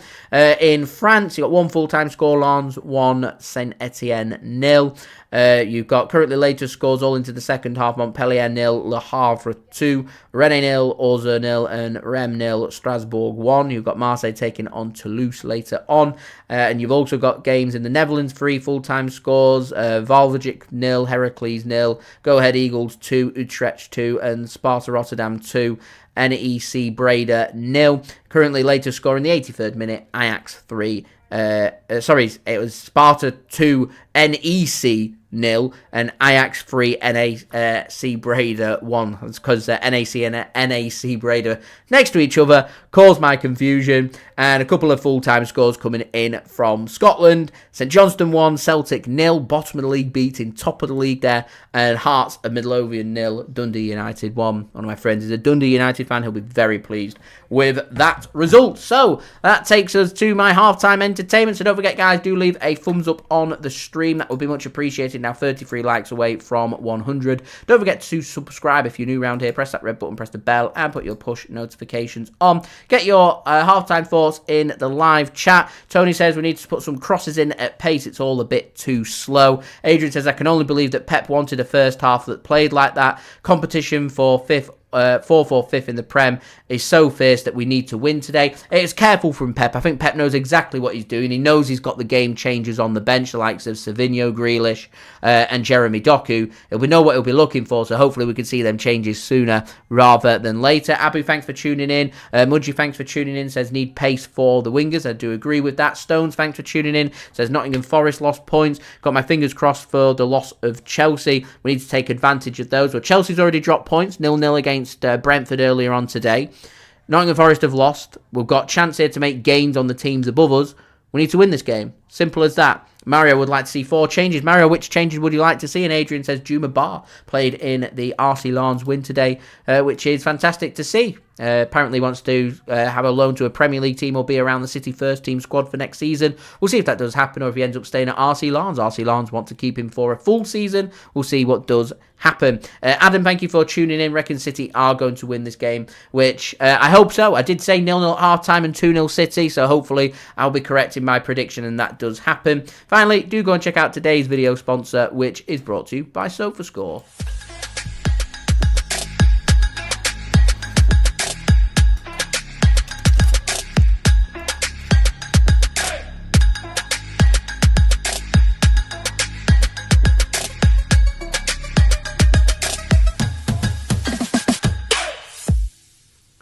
Thank you very much to SofaScore for sponsoring this video. Do go and check them out. That would be much appreciated. And it does support the future content created here on my channel. Rodders would like to see Jeremy Doku come on. I'd like to see Doku come on. Try and give Diogo Dalot something a bit different to think about. Anyway, halftime entertainment brought to you by my partner channel, Mixid. You know where you can find his links. So this is the Kansas City Ice Water. I'll see you guys ready for the second half. What's going on, guys? Mixed here, back again for another state cocktail. So this is state number 6 and it takes us to the state of Kansas. So welcome back to another cocktail, our series, continuing on with the journey from Florida. As you can see, this is probably back to back. As I say, we're definitely not filming back to back here.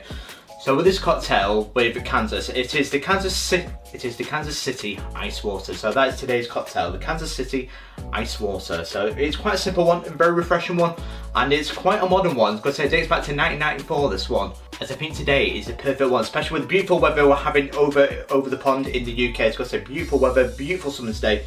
And Kansas City Ice Water is very appealing. As you'll see why it gets its name, when the very clear colour that it produces this cocktail, it looks like water but icy water. It's just absolutely refreshing. I can't wait to try it, and let's get straight into this cocktail. Enough waffling on ours, let's get straight into it. So with the Kansas City Ice Water, what you want to do, guys, is get your cocktail shaker and put in 4 to 5 ice cubes. But so if you are new around here, guys, don't forget to like and subscribe to Mix It for more American cocktails like this. Which state should I do next?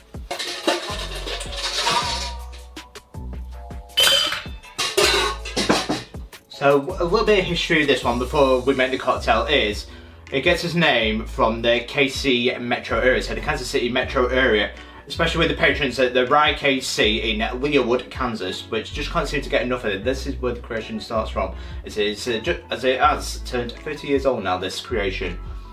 So it's quite a simple one to make, really. So the first ingredient to the tin is 30ml or 1 ounce of gin. I'm using the Botanist because I can't recommend it enough. It's a very classy gin. I know for an American audience that are watching this, you can't get it over there. I don't think you can anyway. Next into the tin is 30ml or 1 ounce of vodka. I'm using Ciroc.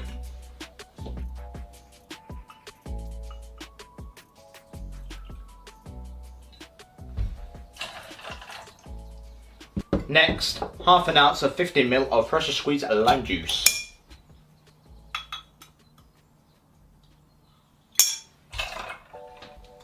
Next, 15ml or half an ounce of triple sec. I'm using Cointreau because you can't beat it. It's nice and effective and straight to the point. Basically, Cointreau is what it says on the tin. It's a nice triple sec because it's orange liqueur.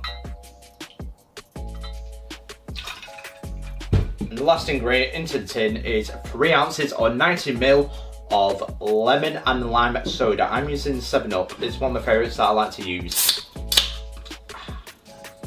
You just can't beat that sound, can you? Especially cracking open a nice ice cold drink.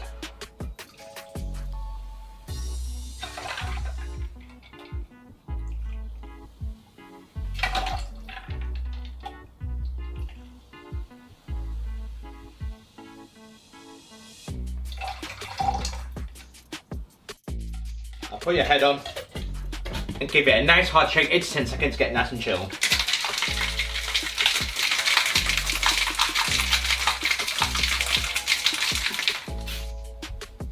And the trouble with soda, it likes to fire open, as you can see.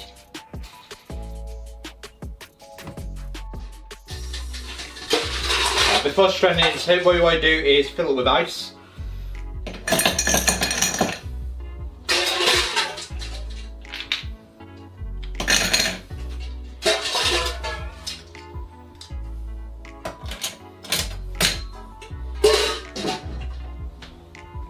Now, straight into your highball glass.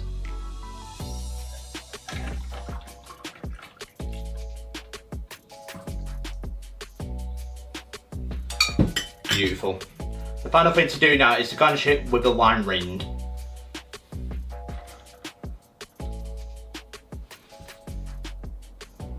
Perfect. And there we go, my friends. 1 Kansas City ice water. So there we go, 1 Kansas City ice water. How does it taste?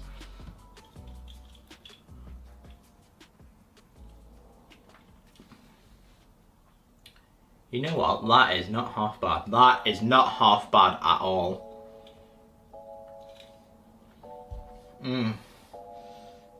It's exactly how I imagine it. It's got to say, on a beautiful summer's day like today, a very warm day, that is very, very refreshing. I think the only thing I'd do is swap the lime juice. I think I'd go for the better version of the lime juice, so it's not acidic. That's the only thing that lets this drink down. It's a solid 8 out of 10, but it could be better.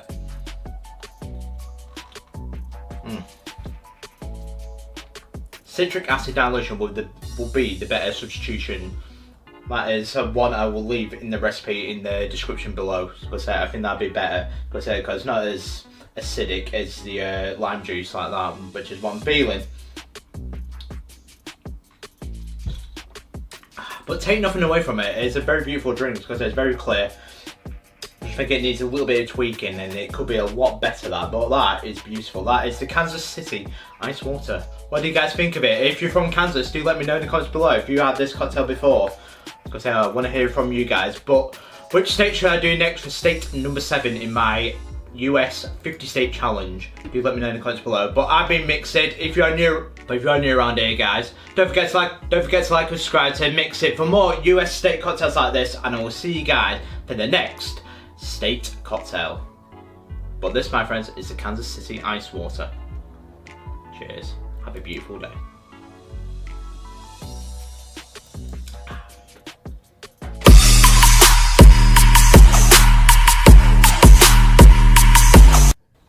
So put your head on. Now give it a good hard shake, 8 to 10 seconds to get nice and chilled.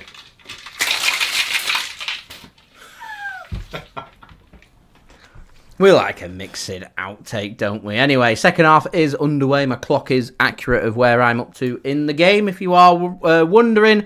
Bernardo Silva has committed a silly foul to start the second half, and he's into the book.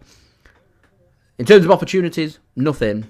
We're speaking about on Sky Sports that City have won just 28% of their duels so far in this game, which is the lowest of any team in any game this season in the Premier League. The next lowest is at 36.5%, I think, which was in a game between City and Chelsea done by Manchester City.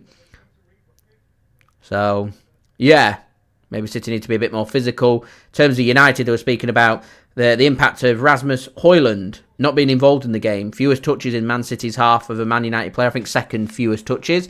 As United are in a bit of space here. A chance for a pullback. He goes for the cross. Looks for Ederson.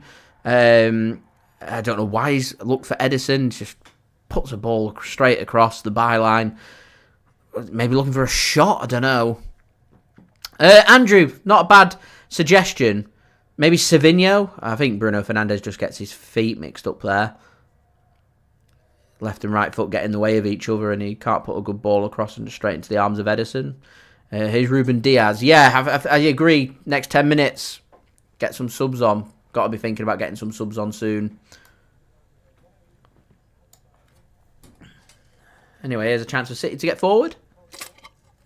Marmoush receives a pass, and Foden's in. Oh, it's a good block. It's a good opportunity, that, for City.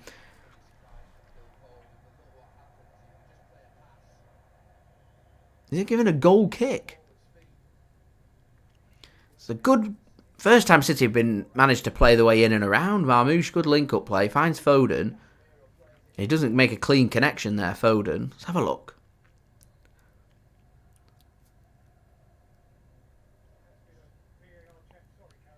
There's a VAR check for a penalty there. Do you know what? It did look like a corner. I think Mazraoui just kicks the ball back from his studs into Foden's shin. I actually think that was a goal kick. I think it's a real good decision from the referee. I don't know how it's a goal kick, but somehow looking at the replay, in real time, yeah, that's what it looks like's happened. I could do with them really slowing that down into slow motion to have a look at it, but that's what I think's happened. Mazraoui slid in, got his foot onto the ball, and I think he's managed just to slow the pace of the ball down and ensured that the last touch comes off Foden. And for the life of day, it looked like a corner kick. I'm not sure it was. Which is why I think there was a VAR check, because he slides in. He obviously touches Foden, but he gets the ball. Oh, it's a great ball from Nunes to De Bruyne. He's got to go first time. He does, and there's nobody there. It's not the best of balls from KDB, but it's not a bad ball. Marmoush is slightly behind play. I don't think Kevin looks up. Kevin doesn't look up. That's the problem here. De Bruyne just puts a ball across, hoping that someone's there. Marmoush is slightly behind play. I don't know if Marmoush maybe doesn't read it quick enough or something. I don't know. I do not know. Anyway, guys, we're just 22 likes away from 100. Any help towards that would be great. Do subscribe and do go check out today's video sponsor, SofaScore. Links and details, they're in the description. It's well won back by Manchester City, and everything seems to be rolling through Kevin De Bruyne. He's made himself known here at the start of this second half. Here's Bernardo Silva to Kovacic. Gundogan's managed to find Nico O'Reilly. He's just going to hook a ball in, headed clear. As easy as that from Mazraoui. Nico O'Reilly just looks... Again, we're going back to what I said in the first half, guys, about these little flicks and tricks. They've not really linked up and worked for City today. Nico O'Reilly just tries to disguise a no-touch ball past Dalot, and Dalot just holds his ground. It's not a good touch from Pep Guardiola on the stands there, on the touchline. Him and Ruben Amorim have a little laugh and high five about that. So this careful game's continued into the second half and has continued, guys, to be careful. It needs the substitute bench. It needs some injection of urgency and pace from Manchester City. There's no pace in this team. It's almost like watching a Spanish team, a La Liga team, who just dictate their way of passing, and they're just looking for that bit of space, waiting for United to overcommit. But I don't think United are going to overcommit. They're just going to hold the ground and wait for the frailties at the back from City if they show any cracks, like Nico O'Reilly giving the ball away in a silly area, and it's mopped up really well by Mateo Kovacic. It's a poor pass from Nico O'Reilly again. There's 2 mistakes there from Nico O'Reilly. Here's Casemiro. United are in a good shooting position. They've not done it. Doku instead's going to put a ball across, and United win that header, and Ruben Dias gets his head onto it. Josko Gvardiol can't get it fully clear.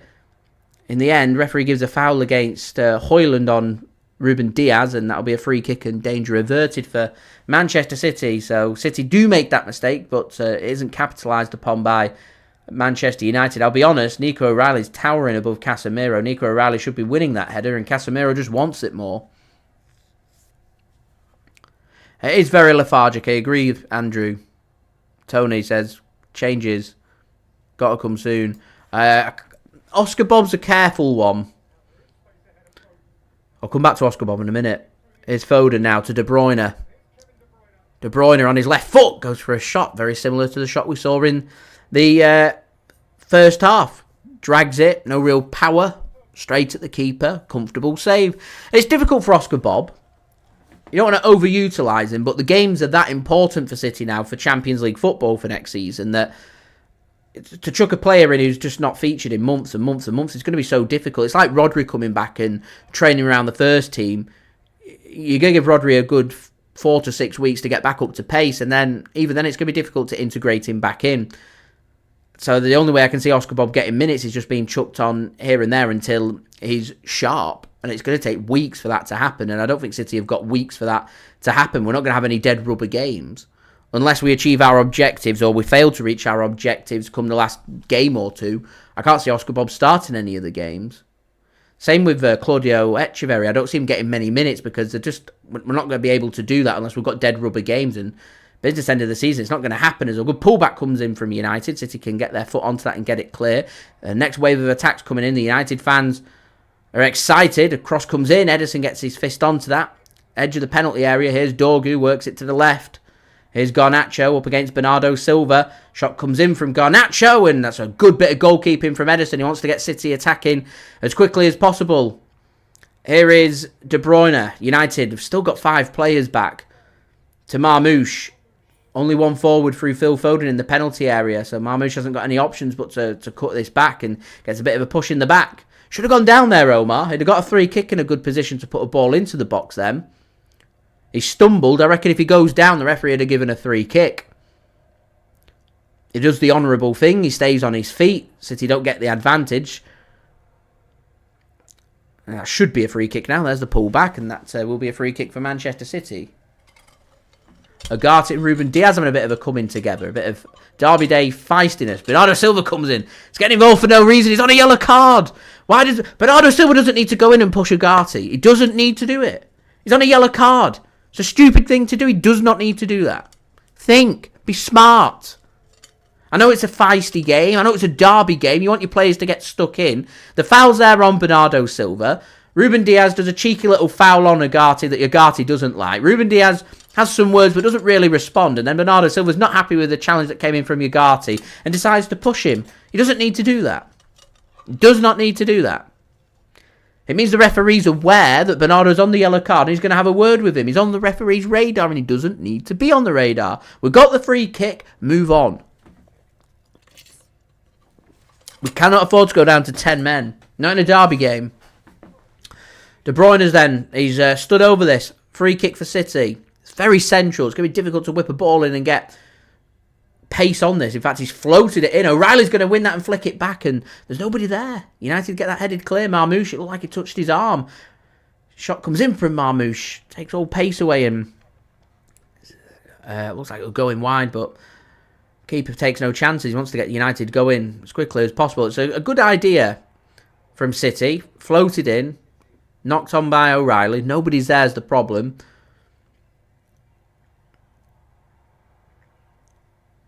Here's Anana then. Just whoop that Euro. United can pivot. They'll get this one forward. Garnacho is just going to work this one back to Euro.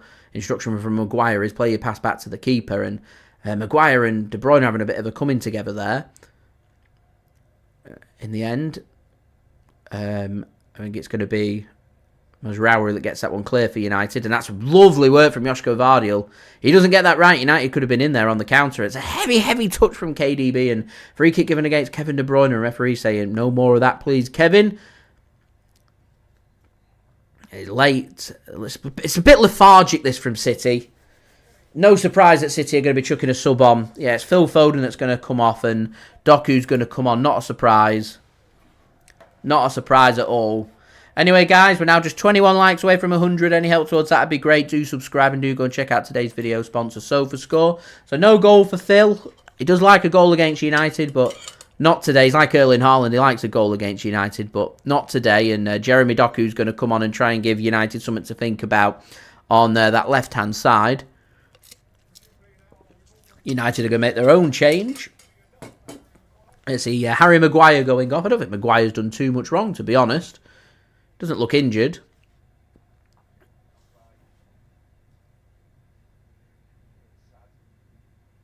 I don't think he's injured anyway.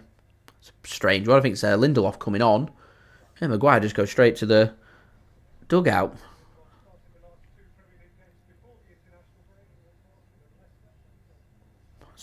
Like for like, strange substitution that from Ruben Amorim, unless he's just unhappy with the Harry Maguire's ball control or something. I don't know.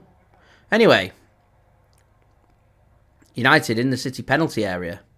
Ball's going to come in. It's going to go deep. It's going to be won by Matheus Nunes. Does well. Good defending, and that'll be a corner for Manchester United.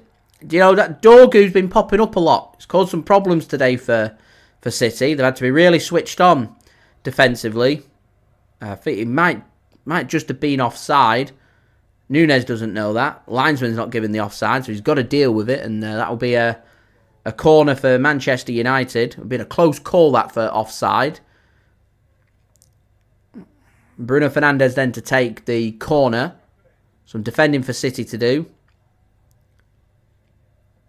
Corner comes in from United. Header won by Josko Gvardiol. Omar Marmoush should get his foot onto that, and through a deflection will get Manchester City a throw-in just on the edge of their own penalty area. So deal with that set piece. Approaching the hour mark here, still 0-0 at Old Trafford. Andy Man not too happy. He says, yeah, bit of a lifeless effort, bit of a careful. It's a careful game of football. That's what this is. It's a careful game of football.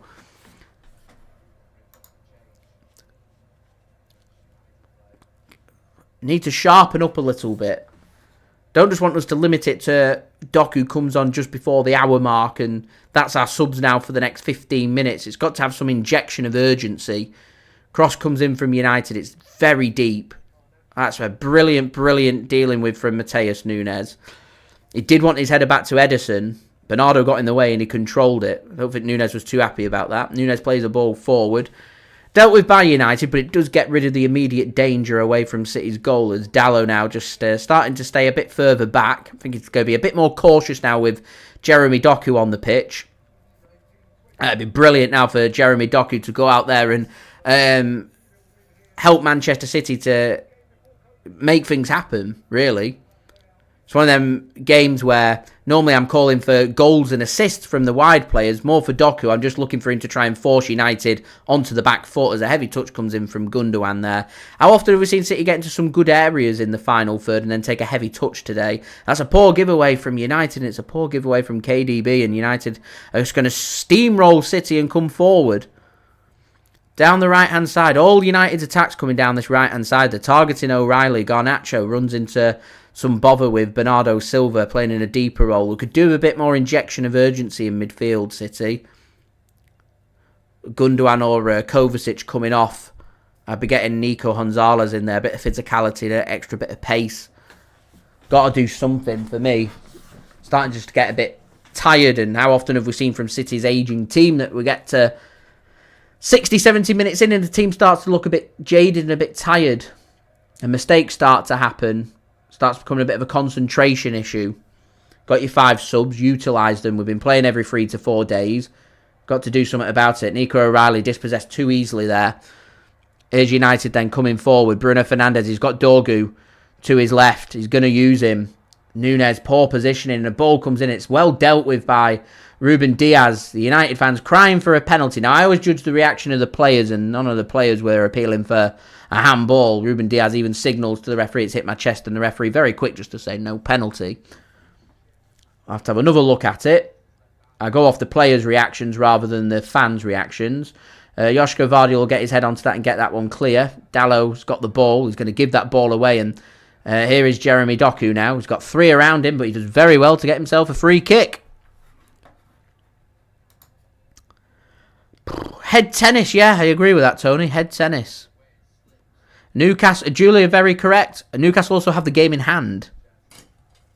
Coming up, too. Does hit Ruben Dias's chest.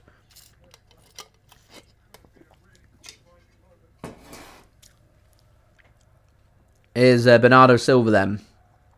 I think City have just struggled a little bit with United's wing-backs today. Here's Bernardo Silva. Continuing this careful game of football. Run of Marmoush comes into the channel. He doesn't play a pass forward. He just goes for the safety pass to Matheus Nunes. And City are just going to work this from right to left. And I think the most frustrating part is we've come out at half-time, and I always look for City to be a bit more zippy. Zippy means zipping that ball, moving it a bit quicker. One touch, pass.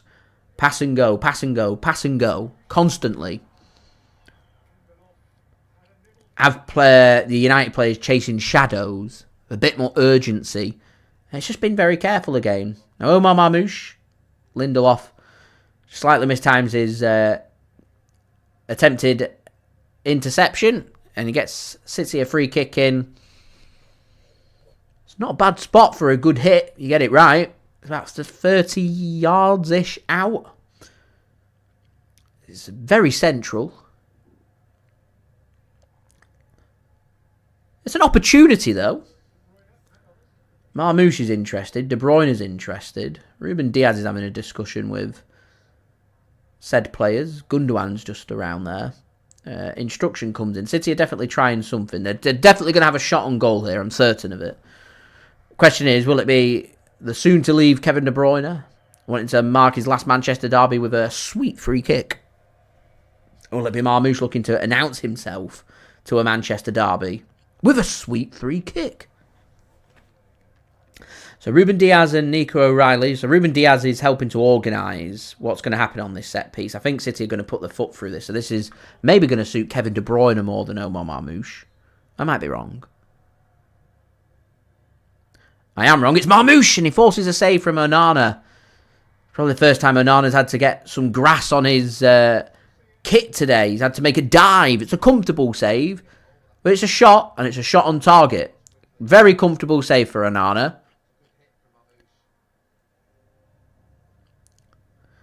United have overwatered that pitch. The pitch is drenched.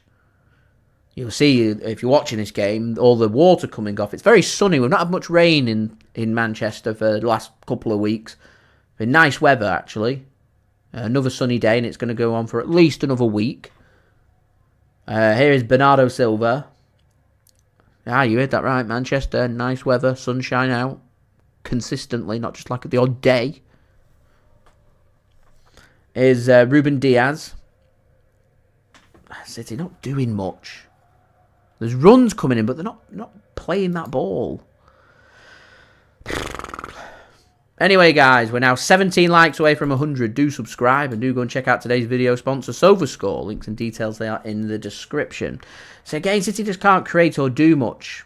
Can't find the interception. United are going to come forward. As John says, yeah, more substitutions needed. That injection of urgency needed. It's not there. It's a poor ball forward from United. It's not really linking up for them. Is a good result, a 0-0 a good result for United? You know, it probably is. They're not too fussed. They don't lose today. It's not the do-all and end-all for their Premier League season because they've got nothing to play for in the Premier League. They're not going to get relegated. They're not going to finish inside a European spot. So, it's lovely strength from Doku. Really good strength from Jeremy Doku. And he gets a free kick.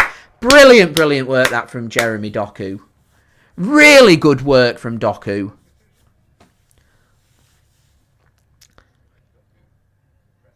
He wrestles off Mazraoui. And, Mazraoui commits the foul. He does well to stick to Doku. He knows he can't let him go. You let Jeremy Doku have a yard on you and you're done. You are done. You're going to turn around and he's gone.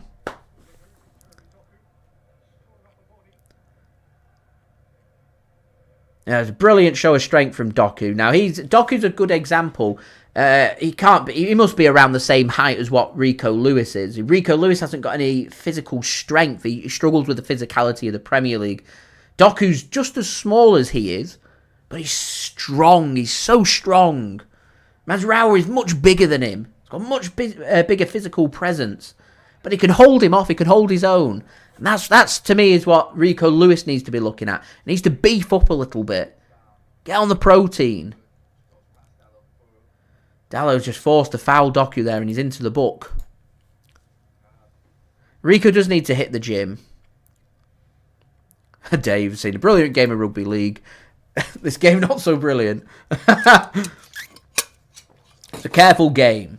We'll be calling it a tactical masterclass if City pop up in the last minute with a last minute winner. My fear as this game goes on is just that. We'll get to a situation where next goal wins this game. It's how close the game's been. It's a dangerous game. So, set piece here. De Bruyne puts a ball in. Header! Flicked on. I think that's going to be a goal kick. He's given a corner. More defending for United to do them. City have been doing a lot of targeting near post set pieces. As United have conceded the most goals from corners this season, joint with Southampton and Wolves at 11.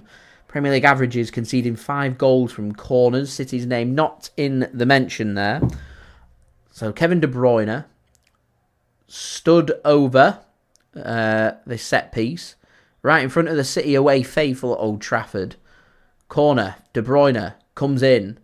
Header, not one. Marmoush, a hit! It's a save! O'Reilly follows it up! O'Reilly to Bernardo, floats one across. He wants a handball! He wants a handball! They're asking a question and the offside flag is up. That was a hit from Marmoush. Keeper, he needs a cap, the keeper does. He can't see it. He doesn't see it till late. So De Bruyne puts a corner in. Headed clear from United. It's a sweet, sweet hit. There's 4 City players offside. O'Reilly's the first one. Let's have a look if it would have been handball. I don't even think it was handball in the first place, but it doesn't matter. The offside flag goes up. Had Marmoush scored there, it would have counted. The follow-up would not. All the players on the follow-up were offside. So United are going to make a couple of subs. Xerxes going to be one of them. Mason Mount. Not heard much of Mason Mount. He's going to be coming on as well. So United rolling the dice. This is where I want to see City making some subs now. That's going to be a free kick against Nico O'Reilly there. He might be lucky to not go in the book here, to be honest.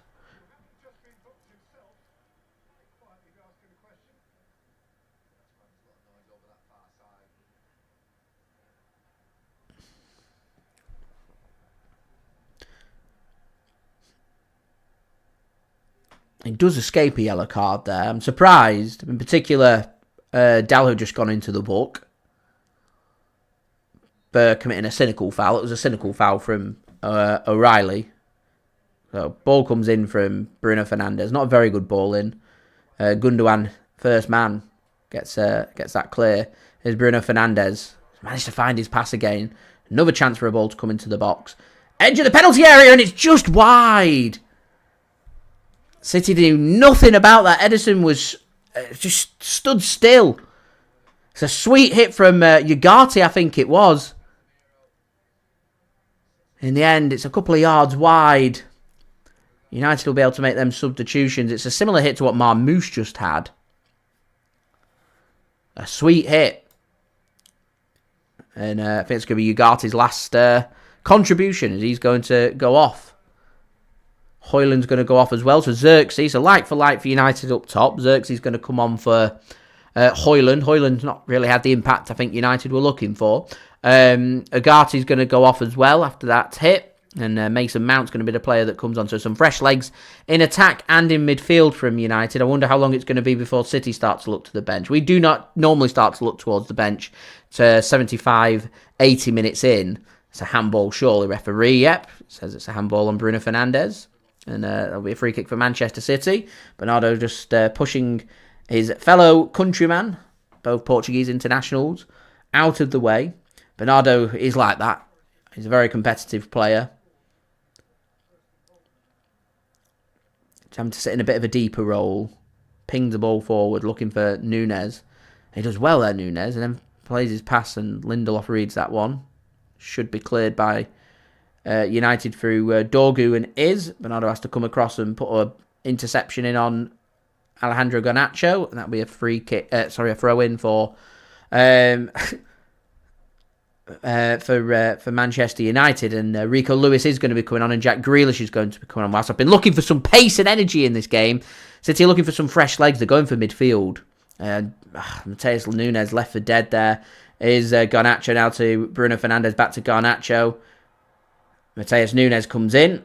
It's a good shoulder-to-shoulder coming together. The United fans ask the question. Garnacho doesn't ask the question. He knows he's been barged off the ball, and amounts to nothing. 18 minutes to play here then at Old Trafford. Don't forget, leave a thumbs up on the stream. We're now 16 likes away from 100. Subscribe as well if you're new around here, and do check out today's video sponsor, SofaScore. Unfortunately, no Nico Gonzalez as of yet. Rico Lewis is going to be coming on. I wonder if it's going to be for Nico O'Reilly. And I reckon Grealish is going to be coming on for, KDB.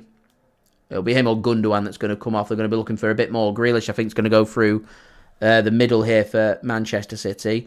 The issue that City have had is they've struggled a little bit in getting the wider areas involved. They've not found ways to get Matheus Nunes, Nico O'Reilly too involved in that game. It's a poor touch there by Matheus Nunes. I wonder if they might look for Rico Lewis in place of Matheus Nunes.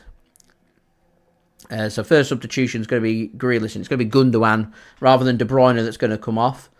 So fresh legs through midfield for Manchester City, and Ilkay's going to come off, and Jack Grealish is going to come on.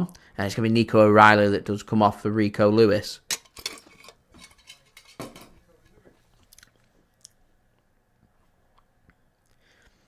Might we be tempted for Khusanov for Matheus Nunes at some point? We're not really seeing a free centre-back pairing of Khusanov, Dias and Josko Gvardiol as of yet. Rico Lewis comes on. So we're into the final 16 minutes of this game. Still a good learning curve that for Nico O'Reilly. Pep Guardiola just gives him a little pat on the back and a slap in the face.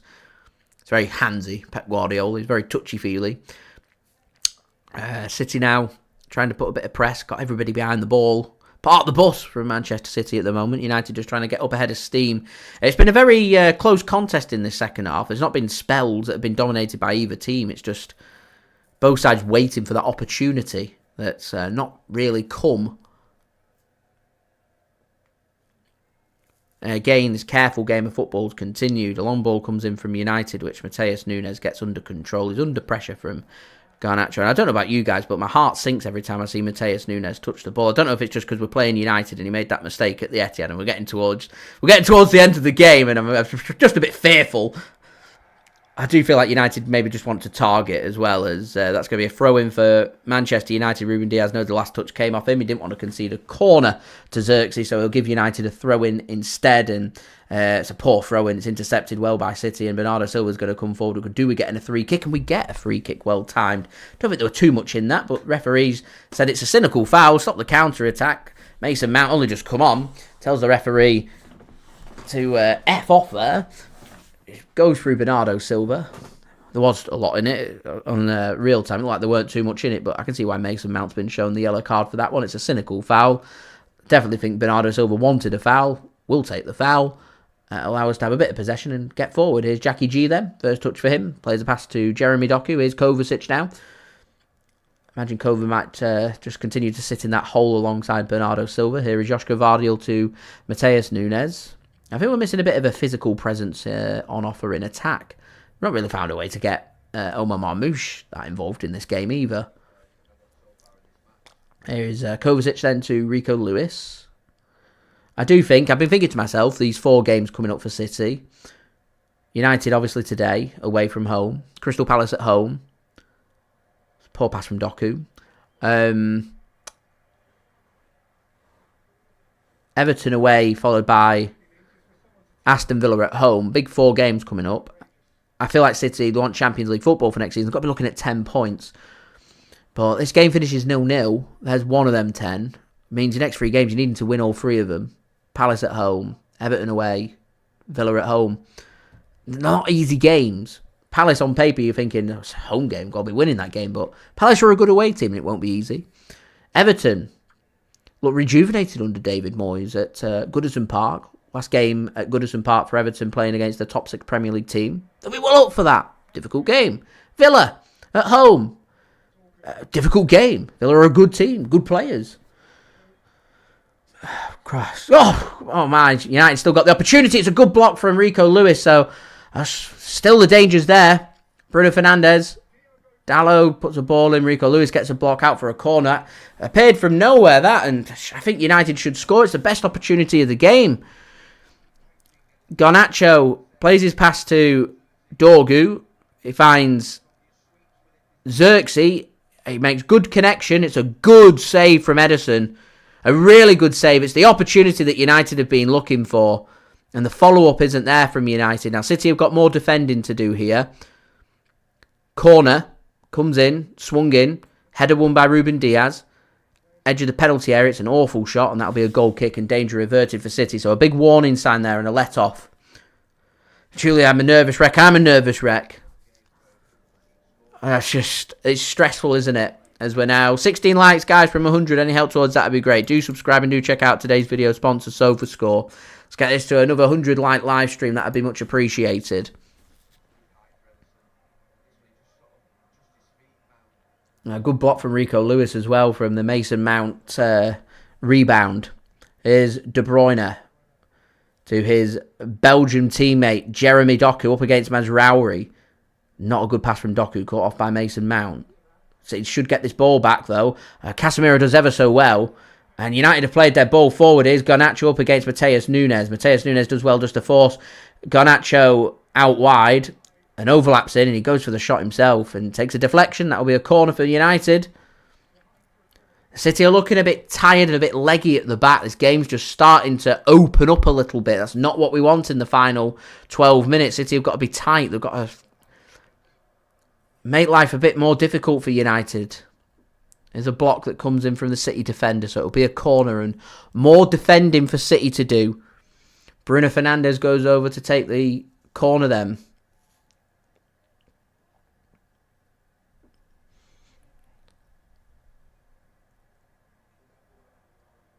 More defending for City to do from this set piece. I mean, United have got height on City. Corner comes in from Bruno Fernandes. He passes it. He takes it short. Plays the 1-2 with Garnacho. Bruno Fernandes gets more of an angle. Whips one in and causes City some problems. And Kovacic goes through and United want the penalty. Kovacic waves his finger and says, not a penalty. Excuse me. Referee says, no penalty. Goal kick. This will be checked by VAR. I think the commentator just confirmed it will be checked by VAR. Let's have a look at this. It's a bit of a mess. Headed clear originally by City. I mean, I don't think there's too much in that from Kovacic, to be honest. Let's have a look. There's nothing in it. He pulls out. Kovacic goes to whack that one clear, but because Casemiro gets the touch, does he touch Casemiro is the question. I don't think he does. Should be booked. Not a penalty. Should be booked for that Casemiro.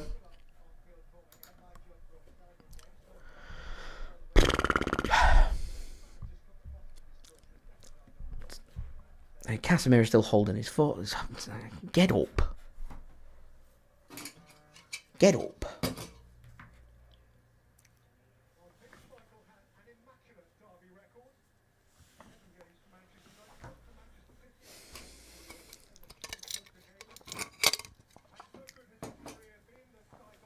So into the final 10.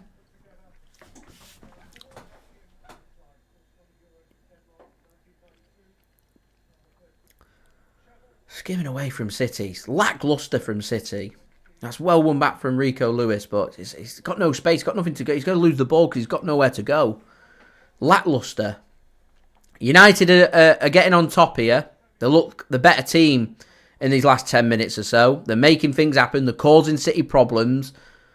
City have got to get to grips with this. They've got to try and slow this game down. Force the ball further up. United are getting a burst of energy coming in, I think, from the substitutes. They want a free kick, United. It's not coming. Referee says no free kick and City can come away with the ball. Find the space. So let's try and slow this game down. Kovacic puts the ball over the top, but foot race for Jeremy Doku. He's not going to win the foot race because there's too much on the pass forward. And a ball forward there from Onana doesn't find anyone but Jack Grealish, and City will come forward. Yes, not a good pass from Grealish looking for Kevin De Bruyne, and heads drop from City. It's a good tackle from Rico Lewis, and it will be a throw-in for Manchester United. Clock's just ticking down here. 8 minutes to go. There's nothing happening. Any team looks like they're going to score, though. It does look like it's going to be United if we're being truthful. So you've got to manage this. How good is City at managing it? Here's Onana. Sends it out wide. Good touch from Doku. That's a good recovery from Bernardo Silva to find an interception and out for a throw into United on halfway. Pep Guardiola gives his thumbs up. He's happy with that. He wants to see. I think he wants to see just a little bit more from the City players. They're looking tired. Is how City are. They've got no pace. That's the problem here. There's no pace. United are trying to make this about running. They're trying their hardest. They've not quite got the players to do it, but they've got it more than City. Bruno Fernandes does well and gets United a throw-in. How's the bottle and how's the nerve then? 7 minutes remaining plus whatever's to be added on here at Old Trafford. Manchester United 0. Manchester City 0. Marmoush should find the interception. He'll go down. That will be a free kick. It will be a yellow card for Yoro. And it's the first time, really, that we found Marmoush capable of getting past the defender. Yoro's all over it. He'll make sure he's not going any further. He'll get a yellow card.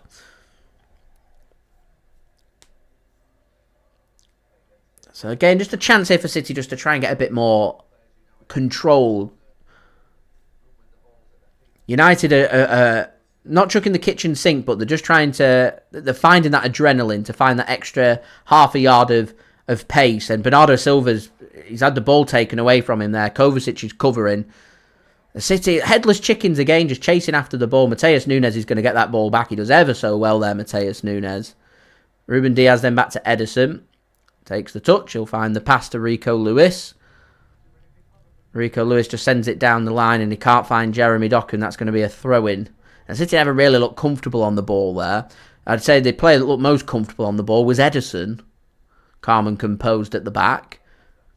Not quite the accuracy there from Rico Lewis, and needless giveaway, if I'm being honest, from City. And once again, United have a chance here to try and put City under pressure. They're exchanging the passes all too comfortably for my liking. They've got two players over here on the left. Ball comes in from United, header won by City. Again, I don't think Kevin De Bruyne is offering anything for City now. I feel like his race is running. I feel like now would be a good time just to get fresh legs on in midfield, get Nico Gonzalez or somebody on, just to try and shore things up through midfield. At the moment, De Bruyne is just trying to lead the line, but I just don't feel like it's offering anything. It's isolated, and I don't think he's got the legs. And City have got a couple of subs that they can make, and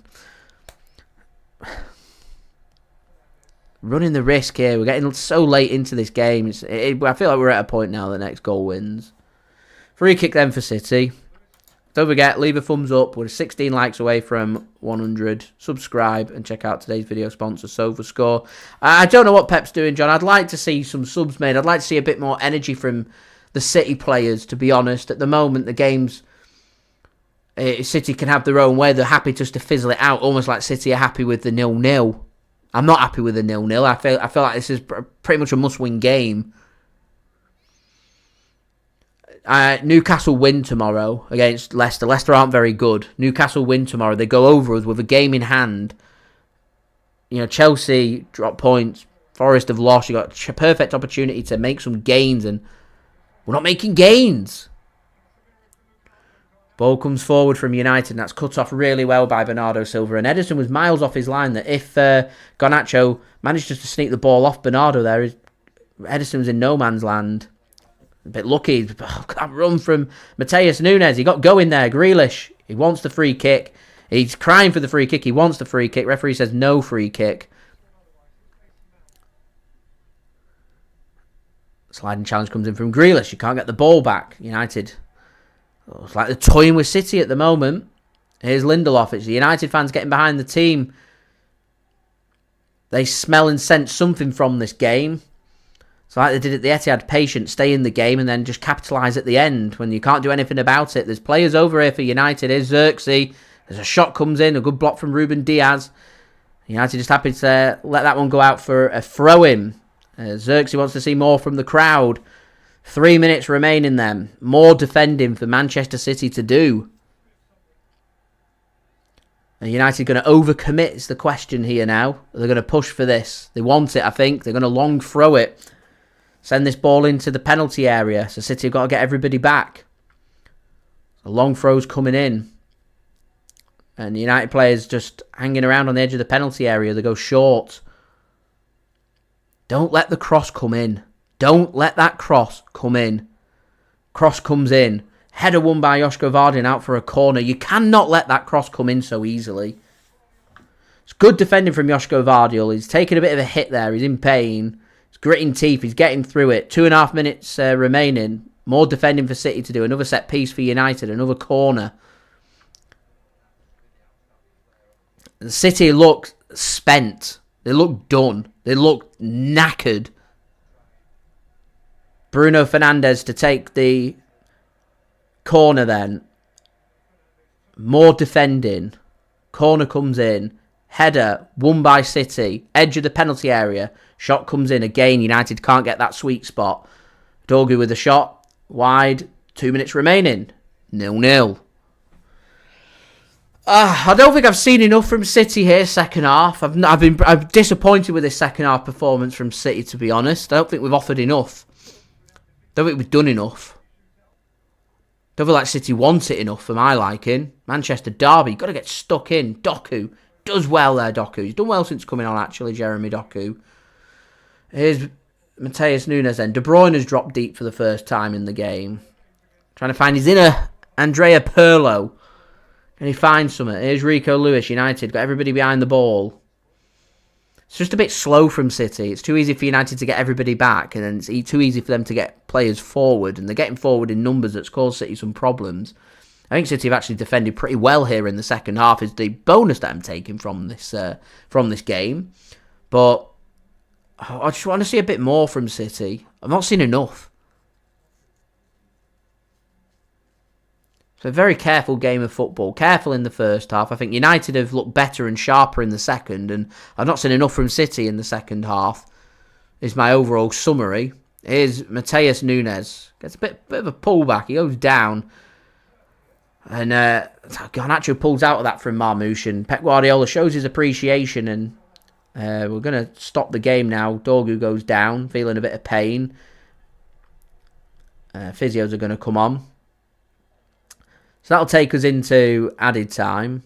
Does take a bit of an impact there, to be fair to Doku. So don't forget, guys, do leave a thumbs up.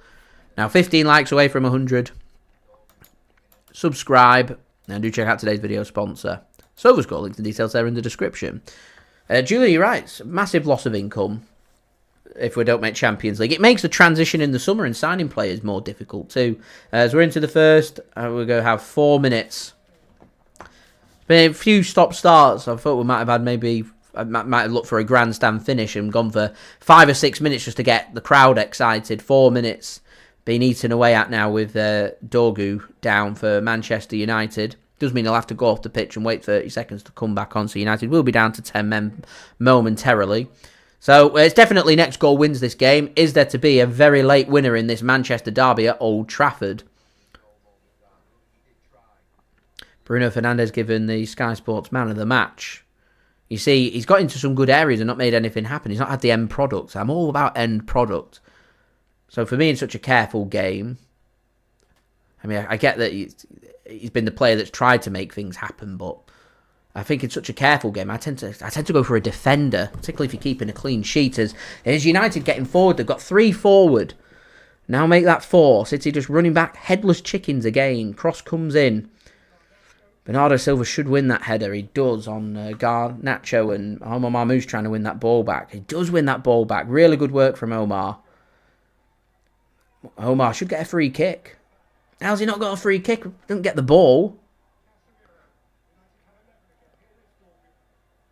Here's United coming forward. Casemiro. It's going to be worked by Bruno Fernandes over to the right. They'll do well to keep this in. Dalot does keep it in. It's been a bit of a nothing game that I'm struggling to give my man of the match for City today, to be honest.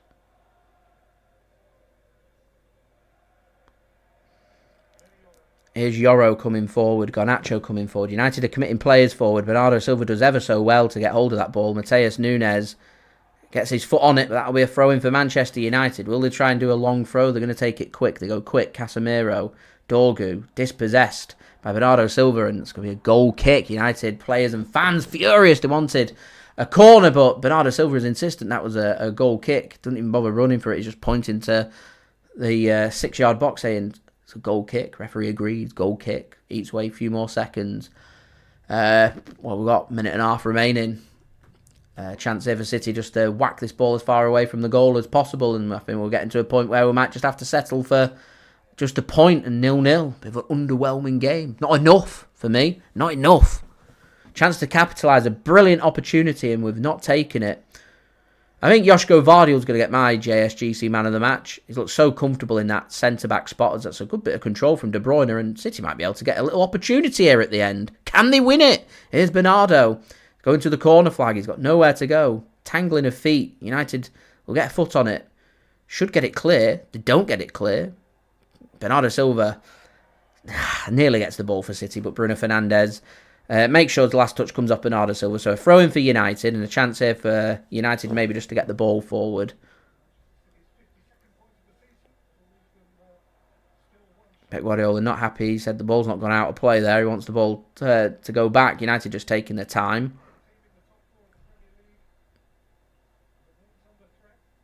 Takes the throw-in. It's an important touch, this. United just send the ball on to the right-hand side. Dalot, last opportunity then. Up against Rico Lewis. Final 20 seconds of the game. Can United do something? No. Doku intercepts. And United are going to get that ball back. It's a poor giveaway, that, from Doku. Ball comes across. Header will be won by Ruben Dias. Omar Marmoush and Jeremy Doku get in each other's way, and United get the ball back again. There might be a little bit added on for Doku going down before. So into added time on added time. Last chance for United to put something into the box. Ball does go into the box. Josko Gvardiol gets his foot onto the ball. Again, another opportunity for United because City haven't got this fully clear, and the referee says, "Nah, time's up." I mean, United are unhappy, saying they're in a good position, but they're in added time on added time, and there's not much happening. And it's just a game of few opportunities. It finishes 0-0. A bit of an underwhelming game, to be honest. I think, as Bertrand says, it's 2 hours of our lives that we're not going to get back. And I'll be honest with you guys, I just don't think a point today's enough. It's just not enough for me. And it's disappointing. It's underwhelming. We don't lose the game. We don't want to lose the derby, but you've got to commit. You've got to go for it. And too careful of a first half. Backing off too much in the second half. United were the better team overall for this game, if I'm honest with you. City just looked old and jaded, and It's important now. You got to take things one game at a time. I know we're looking towards the next 3 games and the crucial games, but you take things one game at a time. Next game's against Palace. We've got a full 6 days off now before our next game to get our energy back. And to be honest, we want to beat Palace, who are a very good away team. Got to be playing much better than what we did today. So hopefully we will take things a game at a time and see if we can get them 3 points. Not brilliant from City today. As Julie says, yeah, playing very well, Crystal Palace. So next game will be that focus moves to Crystal Palace. Presume Newcastle win. Presume Newcastle go over us tomorrow. Presume that they've got that game in hand as well. We do have the positive that Newcastle and Chelsea still have to play each other, so it keeps things in City's hands. But we're getting more and more towards we need that 5th spot to be a Champions League spot.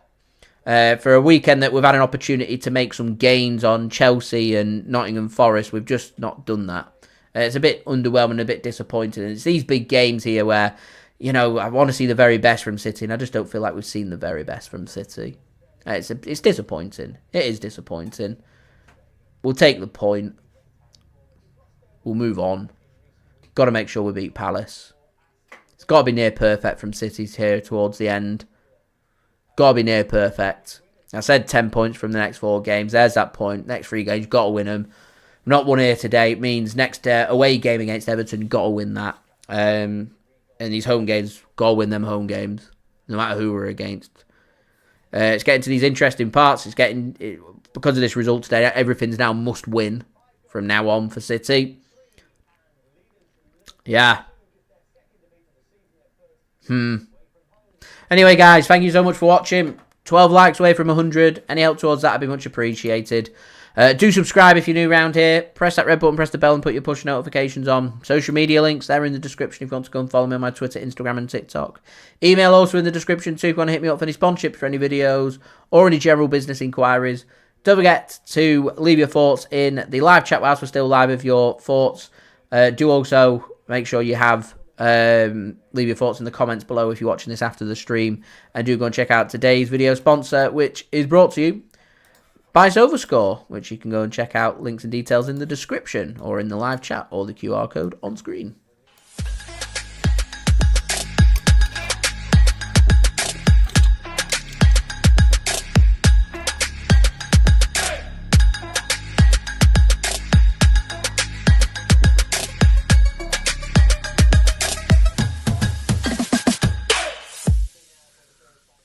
I'm just looking at the league table, guys, and I'm thinking to myself, it doesn't make for bad reading. We're 5th, and it more than likely will be a Champions League spot for next season.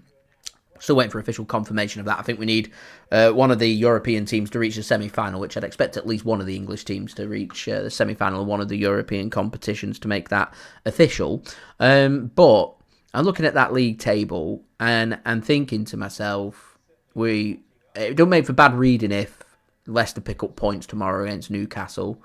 I'm almost certain, in fact, I'm certain that Newcastle will win that game. It means we started the week in 5th. We're going to end the week in 6th, with Newcastle also having a game in hand. The only bonus is City have got a pretty good goal difference. It's just, you've got to dwell on this now for 6 days. These games are very big now. The cup finals, that Palace game, I'm going to go as far to say, we don't win against Palace, we're not in the Champions League next season. That's how big that game is next week. Very big game. There are a lot of power and pace, as Adrian says. It's going to be very difficult. These next 3 games for me are crucial. I don't think we can afford to drop any more points against Palace, against Everton, against Aston Villa, and particularly them home games. Got to be winning them home games. It gets a bit easier for City after the Villa game in the Premier League.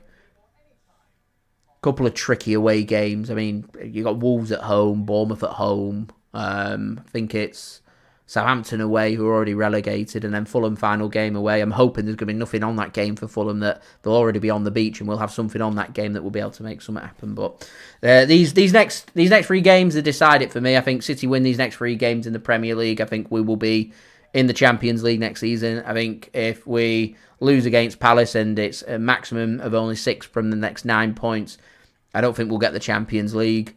7 points. It's touch and go. Flip of a coin. I don't know what's going to happen. So yeah, business end of the season for you guys. Newcastle's causing me concern. Chelsea's causing me concern. And the fact that we've played Chelsea and Newcastle and dismantled them at home earlier this year. I don't think they're the best of teams. And yeah, here we are. Aye, not great. I am busy next weekend, so unfortunately I won't be live streaming the Crystal Palace game, but I will be keeping my eyes and ears open for that game, and I'll be giving my match reaction for you guys. Probably on Sunday. If I have some time on Saturday, I'll do it on Saturday. If I don't have time on the Saturday, I'll do it on the Sunday for you guys to enjoy. Next live stream, maybe the Everton game. I'm not too sure about my schedule, about what's happening on that Saturday. Definitely will be available for the Villa game, though, so we'll see. Next weekend, though, no go. Not sure about the Everton game, defo. For the Villa game, so I will see you guys for that. So I've been JSGC. Thank you, everybody, for watching. I do hope that everybody is safe and well. Thank you to everybody for interacting with me today. One final note. Let's aim for them 100 likes. We're 10 likes away into the nervous 90s, so any help towards that would be great, and I'll see you soon. I'll have my match reaction for this game out in the next hour for you guys to enjoy, where I'll digest this result and performance a little bit more, and we'll speak about the team and some conclusions that I've drawn up, and yeah, I'll see you all for that one. So, I've been JSGC, thank you for watching, hope everyone is safe and well. Dull game, 0-0, on to Palace at home, peace, ciao for now.